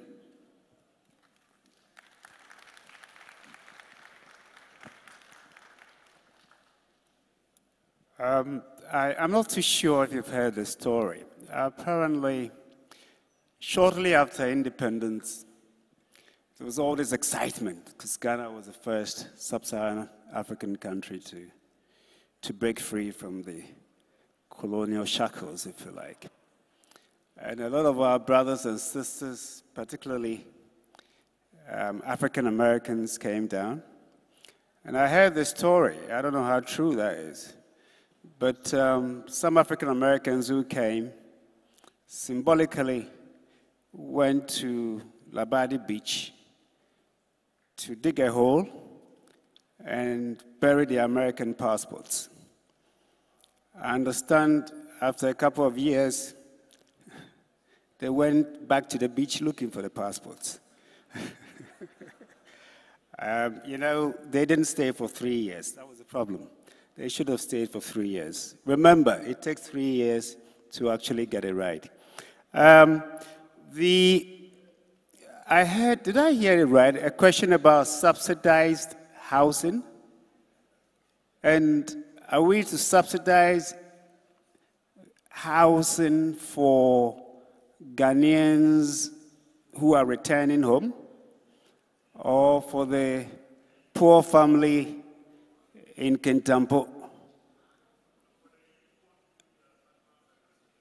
For the youth who want to do their national service here. Is that what the question was? Okay. I think that's a bit too heavy, and it's my suggestion. I think really we're operating on the assumption that we all have families here. Like I said, I mean, when I got back, I was, I think, 34 or so. But I lived in my mom's house. And I think really, let's not put the pressure on government. Let's see how, if our kids are coming home, they can stay with friends, family, and that sort of thing. I would not subscribe to a situation where if we have good money to spend, we use it to subsidize housing for kids that are coming here to do national service. I personally don't think that would be money well spent, but that's my opinion. About buying plots of land. In Ghana, you've got to be careful. You may end up buying litigation rather than land. And it's rather unfortunate. It happens to all of us. Just yesterday, I had one state institution, the CEO, come to my firm, my law firm, how we can help them get back some properties of theirs. Why? Because over the years, their own workers go live in the houses. The state organization has no database of its own properties. So the employee who's staying in the house will go and mortgage the house, will go and get a loan and use the property as collateral, and then leave, run away. And before you realize, the house has been, of course, foreclosed, or taken over by whoever the bank or lending institution is. We lack good record-keeping system, and I believe that there's a lot of work being done at that front.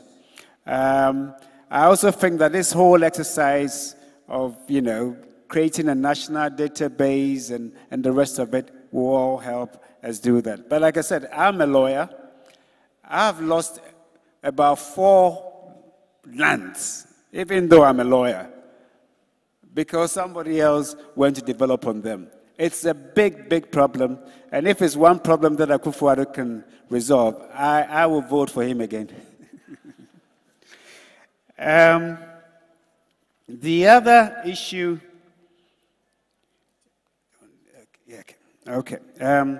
is about the factories. I'm not so sure about having to pay any money to set up a factory in Ghana, if you're Ghanaian. I don't know.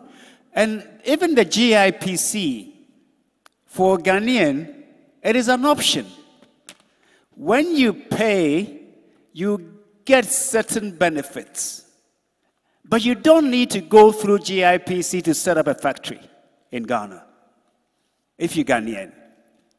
You don't need to do so. And you don't need to pay anything up front to set up a factory. Unless, of course, you went there with your American passport or or British passport. But if you go as Ghanaian, and you don't need a Ghanaian passport to be Ghanaian, the Supreme Court has made that absolutely clear. Ghana doesn't care how many other citizenships you have, so long as you don't want to be a minister or the rest of it. Okay? And you don't need a passport to show that you're Ghanaian. Please. All you need, the passport only helps you in terms of identifying where, you know, in terms of maybe an ID, in the absence of any ID. And also this question about a startup being given tax incentive. I'm not so sure, even if that is in all cases required. And I'll tell you why. You said you're not making profit and you are being taxed. Perhaps the question you should ask yourself is, at the end of the tax year, did you file your taxes? Because if you file your taxes, like every responsible citizen must, why would the GRA come to your doorstep? They only come if they don't have any record on you. Then they can determine for you how much you have to pay. But if you file your taxes, unless they have a query, but they can never come to you and say, pay 4,000 if you filed your taxes. And if in the first year you haven't made any money, of course you don't have to pay taxes. You know, so please, let's have a clear understanding. Pay us lawyers a little money. We can explain some of these things, you know. But clearly, you don't pay tax if you don't make money to pay tax. I think let's get that right. There was another question asked was about, and if I must just say something little about the diaspora bond. I believe, when was this issue about CNTC loan, Baba Shop, and all that? Was it 2004? As editor, I raised the issue that Ghanaians abroad can help us raise 1 billion. Let me ask one thing. How much do you earn when you save your money in Halifax, Barclays, Chase, Manhattan, all these banks abroad? You'll be lucky if you earn 1%. Am I not right? Okay? But, say again? It depends. So you may earn 0.5%. You may earn 5%, and you may lose 10%. No. Where you earn 5%, it comes with some risks. Does it not? No. I see. Okay. But if you leave your money in a bank, you earn 5% in the US. Yes, I mentioned bank. Okay? But some of the ways we make money in Ghana is that we put our money in a bank and then we buy T-bills. I was talking to one of these Ghanaians who run this money transfer business. And I think we must find ways to be investing here. Because, you know, if we can make it easier to transfer your pounds or your dollars and buy T-bills directly, then it's similar to the Franklin Templeton thing, where we earn the dollars and then we change it into cedis. And by so doing, we also help stabilize our currency. So I think really we should find ways, policy-wise, to make it easy to bring your dollars or pounds or yen or whatever directly into investing in our T-bills, even if it's CD denominated. And I think the diaspora bond will work because, especially for Ghanaians who already have been transferring money home. I know one money transfer company. It has a database of 450,000 Ghanaians.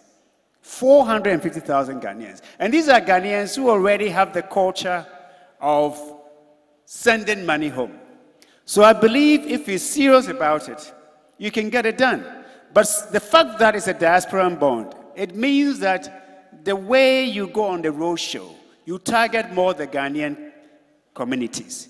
But I don't think it should be limited to only Ghanaians. Okay? But I believe that there should be ways that we can help contribute. I mean, one guy mentioned about factories. I'll tell you about Germany. When after the war, they introduced this Gastarbeiter, you had a lot of Turks going to Germany. You will see that a lot of the factories in Turkey, they were built because the Turks in a little town like maybe Wiesbaden or what, Dortmund or wherever, or they put their money together and then they invest in setting up factories back home. And I think that if you can plug into, I don't know whether you have the people from the one district, one factory come in. Yeah, they came yesterday. They have. They came already, yes. Excellent. If you see what the Exim Guarantee Bank and all of them are doing, I think really it will be a good way, because you don't have to invest so much money, but you can come back with your expertise and the rest of it, a little seed capital, you will get support from the funds that are being raised here. And if any group of Ghanaians have the discipline to make factories work, then I think you have. Because, of course, many of us in the diaspora have worked in factories. Thank you. That's all right. Thank you very, very much. I want to say thanks to Mr. Gabi Asare Ochredaku and Mr. Akwesi Ababiu. Ababiu. Thank you very much for your discussions. Please, let's give them a round of applause. They answered as many questions as they could from you, and we're really grateful for their time. Thank you very much for your time, sirs, and all the very best to you. Quick announcement. Somebody's lost their keys. Please come up and let me know whether it's your key or not. Somebody also left their phone in the ladies' bathroom. So if you've seen a phone there that doesn't belong to you, please bring it over. One of my handheld microphones is missing. Yes. Help me out here. I found your wallets and your phones. Can you please find my microphone for me? Thank you very much. Do we have our microphones? There's one, I think there's one here. Hold on.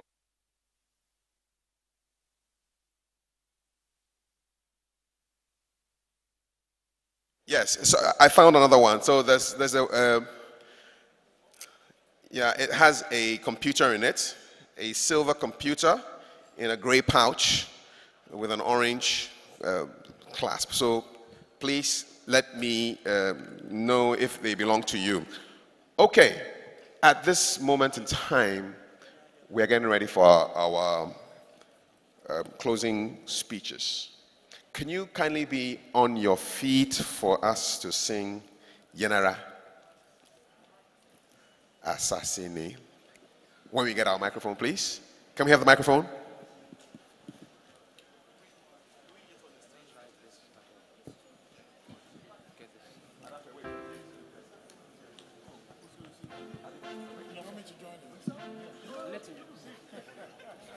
So I want to invite the Minister for Information, in the person of Mustafa Hamid, on the stage with Mr. Alex Dade, who is the chairman of the planning committee, Mr. Jermaine Nkrumah, the vice chairman, and Mr. Akwesi Ababiu at the Office of Diaspora Relations. And please, let's remain stand. And we'll also have Mr. Gabi Asare Ochredaku as well, who for this time will have no speaking duties. We'll just be on the stage as one of our VIPs. Thank you. Yenara Assassini, please.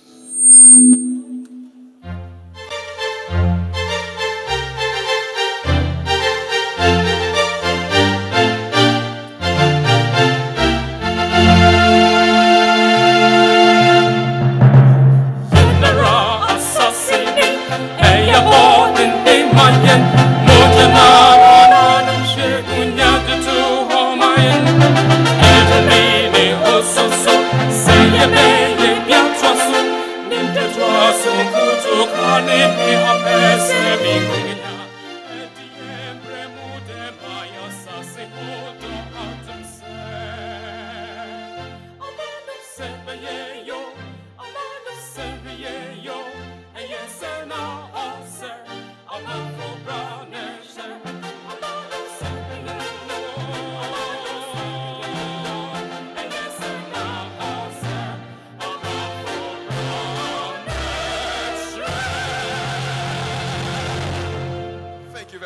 much. Please take your seats. Fantastic performance from Marie and Adakwe on the piano. And at this moment, it's my delight to welcome the Minister of Information. With a round of applause, let's welcome Mr. Mustafa Hamid.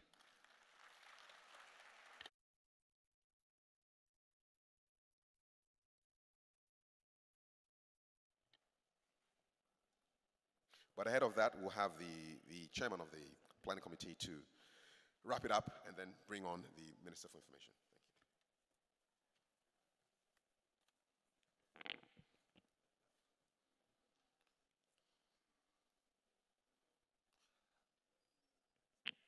The Honorable Minister of Information, I think before I start my closing remarks, I would like to invite all the members of the National Planning Committee and all the steering committee members onto the stage. If we have them here, can we have them onto the stage?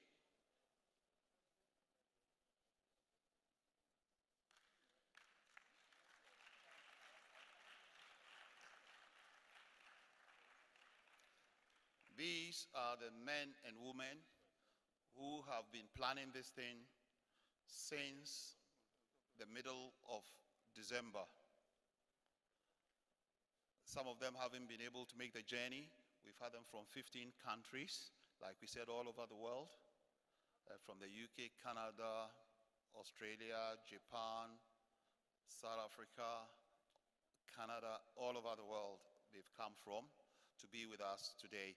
These guys have done a tremendous job. They have been working for nothing. It has been voluntary. Like I said to you, most of the money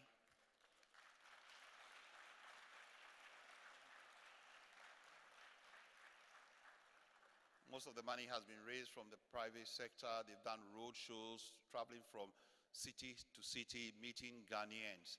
We want to say a big thank you to all of you.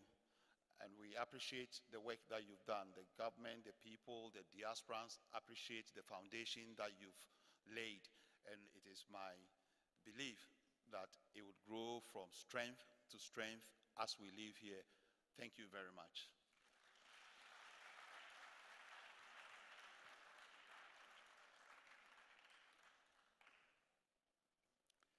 I'm sure we were all expecting His Excellency, the Vice President here. He hasn't, as at 2 o'clock, he was on his way here. As we know, most of the ministers are on retreat in Peduase. There are important meetings going on, so we had a late message that he sent a representative to be with us to do the closing remarks in the person of the Honorable Minister of Information. He has also been with us from the beginning. He has done most of the road shows with us. He's been very supportive. He's one of the most supportive ministers in terms of the diaspora, always ready to serve, always ready to help. So with the discussion with the President and the Vice President, they decided that he's the best person to send to us. So Honorable Minister, thank you very much for coming from Peduase this afternoon to be with us.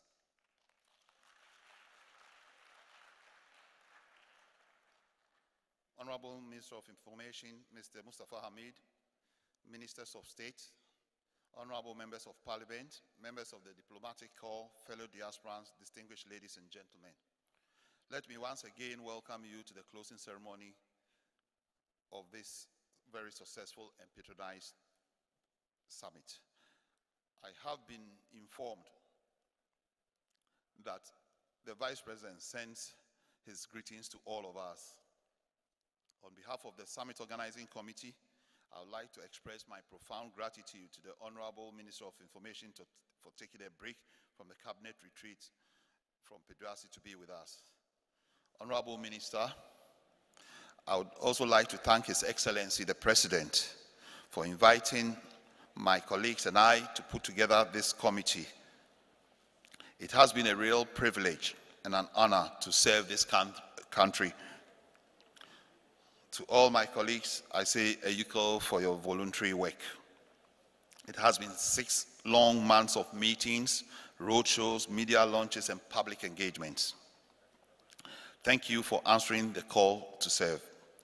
To our partners, we are so grateful. Without you, we couldn't have had this summit. You opened your doors to us when we came to you to seek for funds. Thousands of dollars you put into this to enable us to do all the traveling and prepare for this summit, especially with our gold sponsor, Econ Agro Trade, and also our platinum sponsor, Econ, and also our gold sponsor, Ghana Commercial Bank, and to all our sponsors, some of that who have supported us in exhibiting out there, we say a big thank you. Honorable Minister, this summit began with the committee proposing certain policy initiatives that we needed to dialogue on with government and other stakeholders.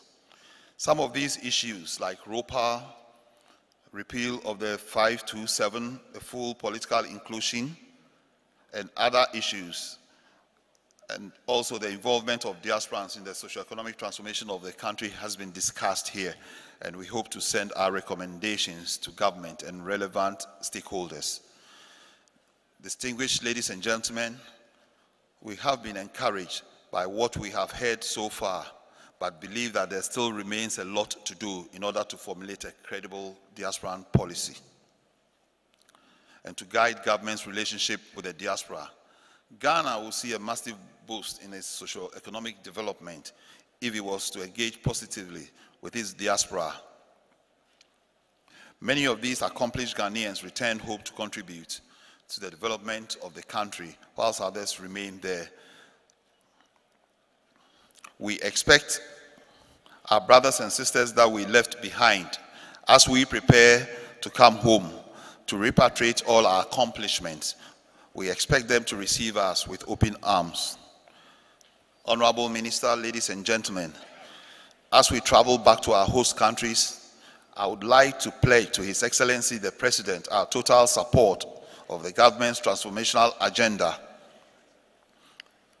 We are ready to serve our motherland, to invest in the economy, and to provide jobs and opportunities for all Ghanaians.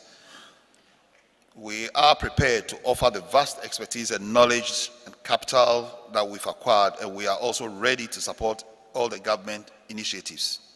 Ladies and gentlemen, I am so glad that we live here with a renewed sense of confidence in the direction the country is heading, under the leadership of His Excellency the President. Finally, I would like to assure all my diasporan colleagues that we will continue the engagement process until all the requests are met and implemented. We wish you all a happy travel back, safe journeys to your various host countries, and we look forward to engaging with you in the very near future. Thank you very much.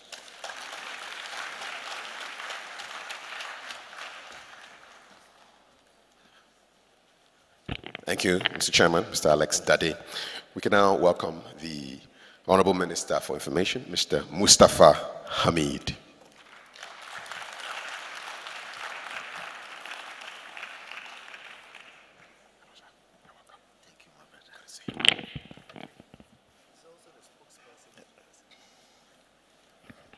He's also the spokesperson for the President, so I thought you should know that. Well, Head of the Diaspora Relations Office, Mr. Wa, my very good friend now, Mr. Alex Dade, Gabiotri Dakon, Jermaine. I can see the head of the National Commission for Civic Education, Madam Josephine Nkrumah. I duly acknowledge you. And I acknowledge every other person that is in the hall this evening. I send you greetings on behalf of the Vice President of the Republic of Ghana, Alhaji Dr. Mahmoud Bawumia, who is supposed to have given these closing remarks. As Mr. Dade has already said, the entire government is in a retreat at Peduasi, and therefore the Vice President asked me to come and do this on his behalf. And so I'm going to stick to the Vice President's script and say exactly what he would have said if he was here. It is with a great sense of privilege that I stand here today to give closing remarks at the Diaspora Homecoming Summit 2017. First, let me convey the appreciation of the present administration to you all for your devotion and dedication to country, and especially for honoring the invitation to participate in this summit. I know that the program for the past 3 days has been hectic. You've been active participants through it all. Second, I wish to personally thank the organizers who have worked tirelessly to make this homecoming summit successful. As we seek to forge closer cooperation with Ghanaians living abroad, the issue of using the diaspora as a source of development assistance is yet to be fully explored. It is therefore gratifying that probably for the first time in our history, our closing theme is, quote, "Ask not what your country can do for you, but rather what you can do for your country," unquote, as earlier espoused by John F. Kennedy. The great deal of support the country receives from Ghanaians living abroad demonstrates that the diaspora can deepen relations between Ghana and your destinations and enhance the development process at home. Much is known now about how Ghanaians living abroad contribute to our national economy. The hard-earned money that you send every day to your loved ones back home represents a vital economic lifeline for many families in the country. Your remittances increase household incomes and pays for basic needs such as food, education, housing, and medical services. You have therefore improved standards of living in countless ways. It is in recognition of your love for your families and your communities that we seek more support from you to make Ghana a better place for all of us. Ghana's socio-economic development and diaspora remittances are inextricably linked. 2 years ago, the United Nations issued a call to action to eradicate poverty, end hunger, and reduce social and economic inequality in all forms under the 2030 Agenda for Sustainable Development. It is therefore the policy of the present administration, under the able leadership of His Excellency President Nana Addo Dankwa Akufo-Addo, to work hard to ensure that the 2030 Agenda for Sustainable Development is achieved. I therefore humbly extend an invitation to all Ghanaians in the diaspora, through all of you here today, to support the socio-economic development of our country. Your resources have supported the socio-economic development of your families, communities, and country. It is a well-known fact that the Ghanaian diaspora possesses tremendous assets, knowledge, skills, and networks. I therefore urge you to invest your assets, knowledge, and skills in micro, small, and medium enterprises, which can be a highly effective way of creating jobs and generating income in your local communities back home. In these ways, you will be doing something for your communities and the country. One flagship policy of the present administration is the One District, One Factory, which is an innovative and bold step in our development efforts. Our growth in the past decades has been narrowly driven by the resource sector and few industries with limited opportunities for job creation. Our growth has been largely urban-based, leaving behind the large rural economy, widening income inequality, and continuing further rural-urban migration. The One District, One Factory is our attempt to catalyze a broad-based and inclusive growth. Through your initiatives, identifying and promoting one micro, small, or medium enterprise in Ghana will strengthen the socio-economic development policy of the government to our mutual benefit. Distinguished ladies and gentlemen, steps are being taken to ensure that the procedure for setting up businesses or enterprises in Ghana are reduced to the barest minimum to enhance our competitiveness. We believe that in this way, our brothers and sisters in the diaspora will feel more comfortable to return home to set up small and medium enterprises.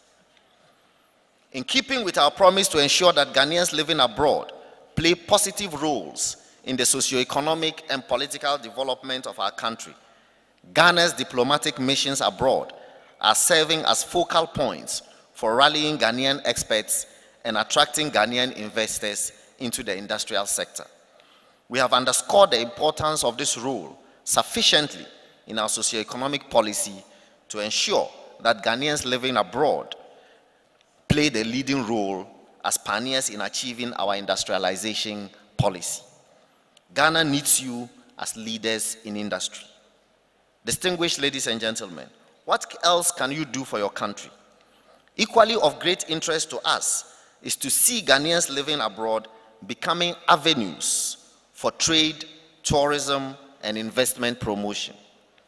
We expect to see Ghanaians living abroad returning home as investors, tourists, or trade delegations from your countries of residence. If we direct our energies to these matters, then we will be serving Ghana.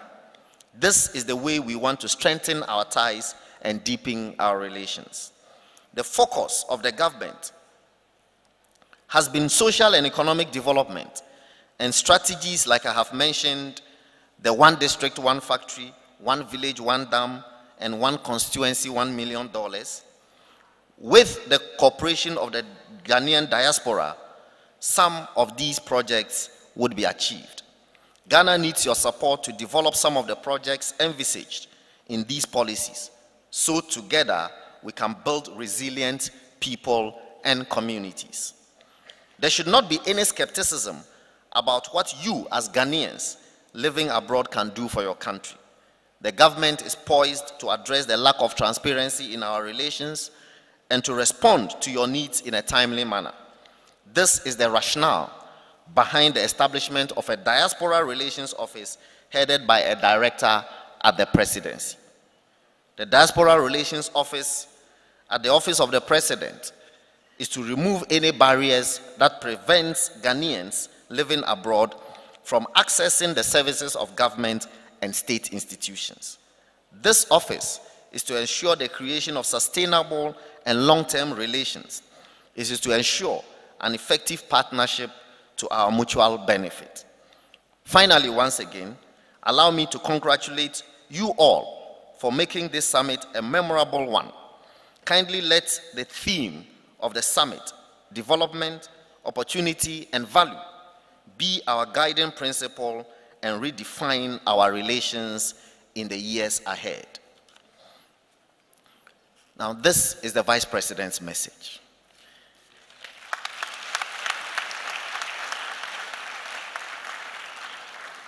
But because I earn my living by talking, it will be important that I talk so I can justify my income as a spokesperson.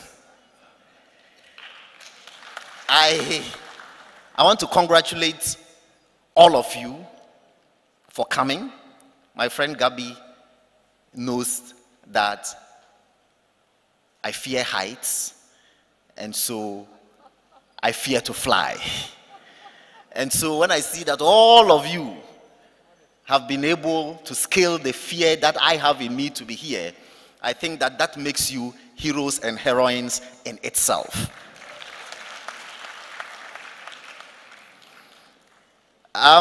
I was on the road show in Coventry, and I made very good friends. Some are here, some are not here. Hajia, I saw Tonisha, all of these beautiful people were in Coventry with me.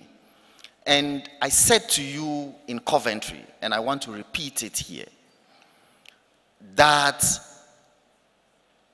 Ghana can go beyond the platitudes that we mouth every day. Black Star of Africa.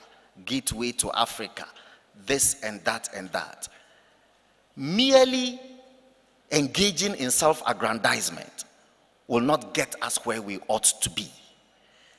And like I said, it's a shame that today Ghanaian businesses are rewarded with trips to Rwanda.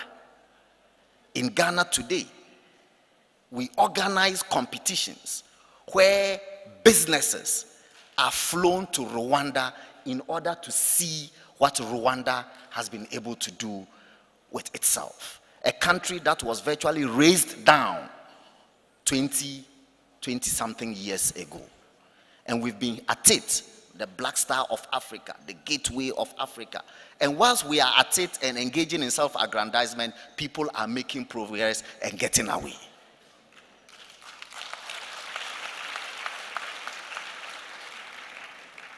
I said to you, maybe because you are not in this country, in our country today, if Muslims have to slaughter sheep on Eid al-Adha, they have to go to Burkina Faso to buy them. If we have to cook, we have to buy tomatoes from Burkina Faso. If we have to cook, we have to buy plantain from Côte d'Ivoire. Quite frankly, it is not a record that I am proud about. And I'm not sure it's a record that you are also proud about. So let not this summit be a talk shop. And let it not be, as they say, a 9-day wonder. Because this has happened before. This is not the first time. But it fizzled out. Because true to the Ghanaian character, we are good at initiating stuff, but we are not good at getting them to their conclusions.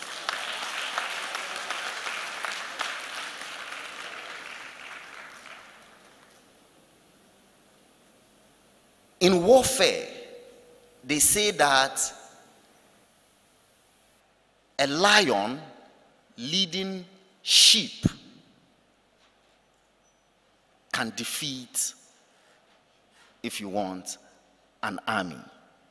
But a sheep leading lions would lose a battle. In other words, what it means is that leadership is essential and critical for nation development. And I can assure you, not because I am President Akufo-Addo's spokesperson, but I can tell you that this is a man who is deeply committed to the Ghanaian project.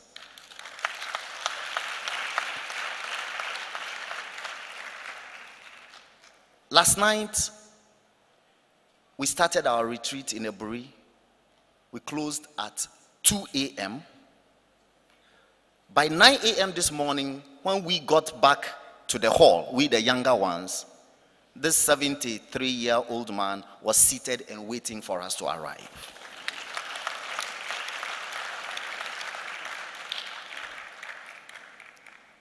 And he just said before I left here that we should prepare for another marathon night. All because of his zeal and commitment that this country has to act with a sense of agency. We cannot develop with a business as usual attitude.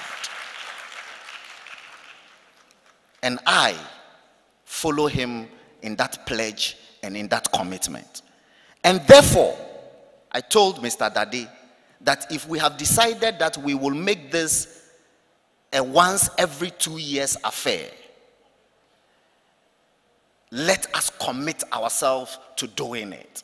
And I'll be available, in spite of my fear of flying, to come on the road shows to mobilize for another 2 years when we shall be back here. But my hope is that by the time we come back in 2 years, we should have something concrete to show for what we have done between now and 2 years. I want to thank all of you once again. I really cannot stop thanking you. I cannot thank you enough for showing this kind of zeal and commitment to your country. I hope that the Ghanaian people have seen this and they will take a cue.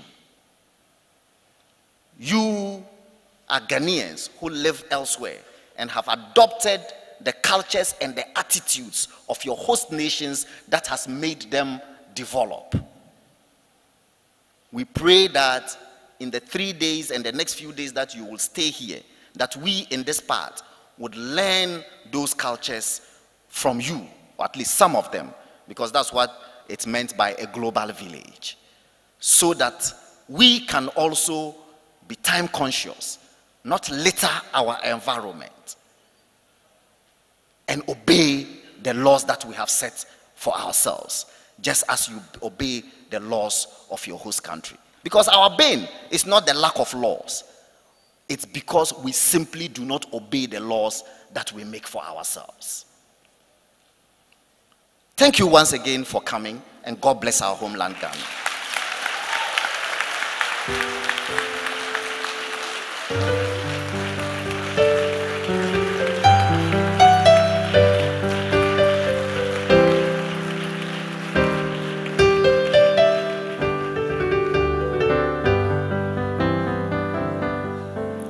We are going,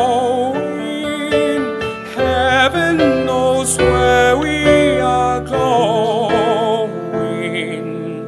We know within we will gather. Heaven knows how we will get there. We know we will. It will be hard, we know, on the road will be muddy and rough, but we'll get there. Heaven knows how we will get there. We know we will. It will be hard, we know, on the road will be muddy and rough, but we'll get there. Heaven knows how we will get there. We know we will.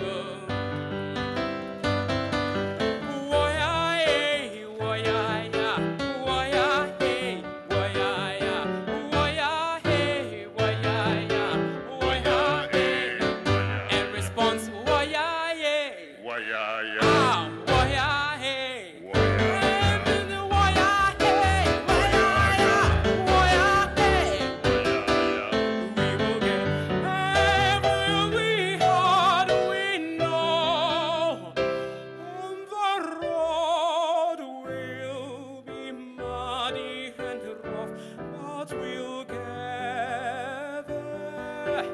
heaven knows how we will get there. Heaven knows how we will get there. Heaven knows how we will get there. We know we will.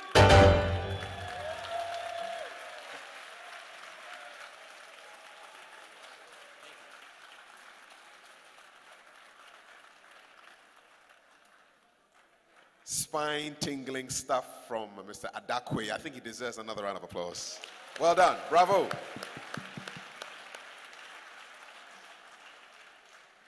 We now have our vote of thanks from a lady who sits on the marketing and events committees of this particular event. Please put your hands together for Bernice Ajay.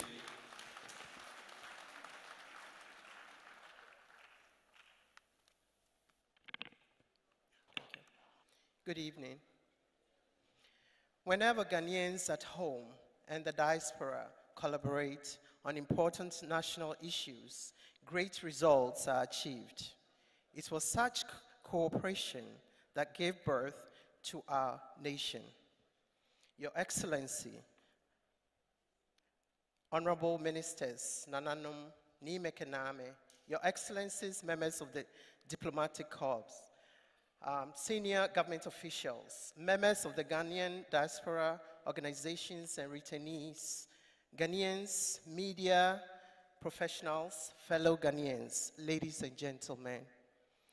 Over the past 3 days, we have had a vigorous, thought-provoking, and constructive engagement on how Ghanaians in the diaspora can contribute to the national development. We have also had thorough briefing on government programs and projects, as well as the enormous opportunities that exist for the diaspora to tap into.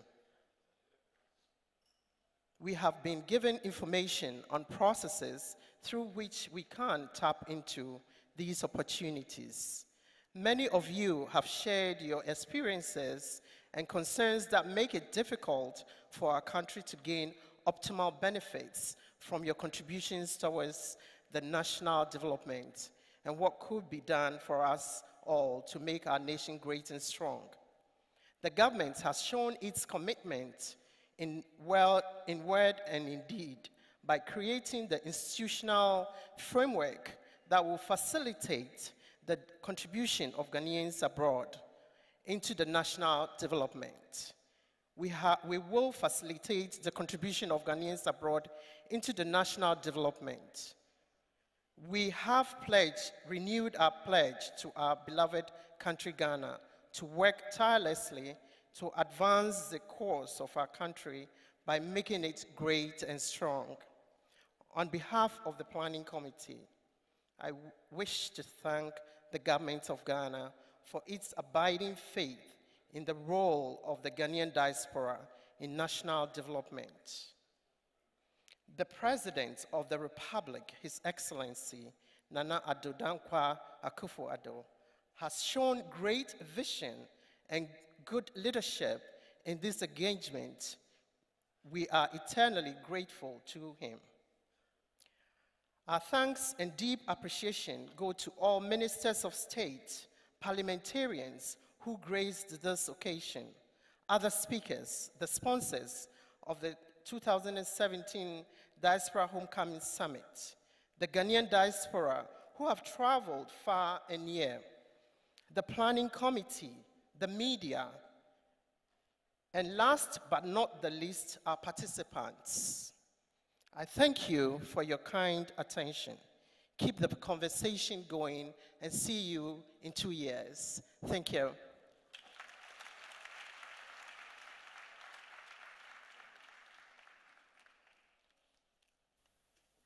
Thank you very much. A couple of announcements before we take the anthem and leave. The fashion show is straight after this, upstairs where we had lunch. So the cafeteria, the restaurant has now been converted into a catwalk. So there's going to be a fashion show up there. We have a gala tomorrow in the evening.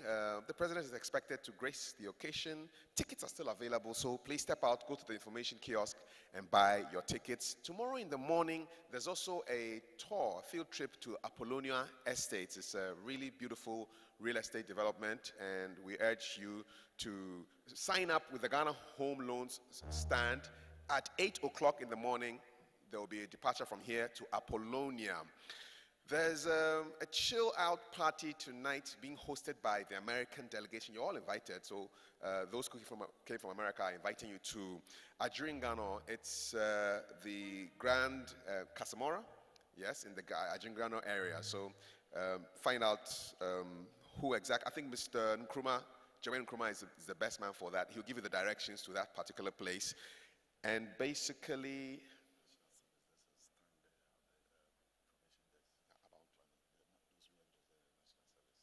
and for those of you who are interested in the national service, there's a stand at the information desk, so you can get your information from there. I also gave out the number for the gentleman at the Registrar General if you want to register a business, and those details are there. Please go to the website GhanadiasporaHS.org. All the presentations that we had will be converted into PDFs and put onto the website for you to access. I believe you've all had a great time. I think you all deserve a big round of applause. Thank you very much. And God willing, let's meet again in 2 years' time and let's have some great success stories from all of you around here. Thank you so much. I would like us to be on our feet as we take the anthem, our anthem, the national anthem of Ghana, please.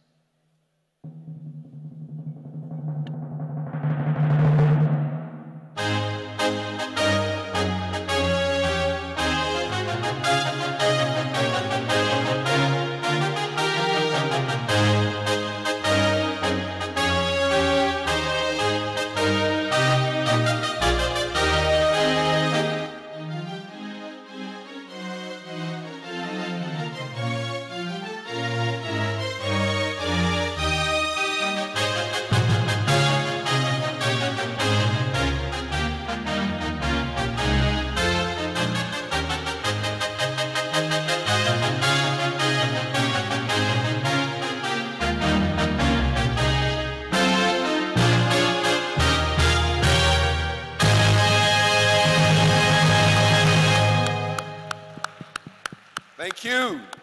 God bless you. My name is Kafui Day. Been a pleasure for the past 3 days. Enjoy. And if you're flying back anytime soon, God bless you. Safe journey. Let's meet again some other time. Thank you.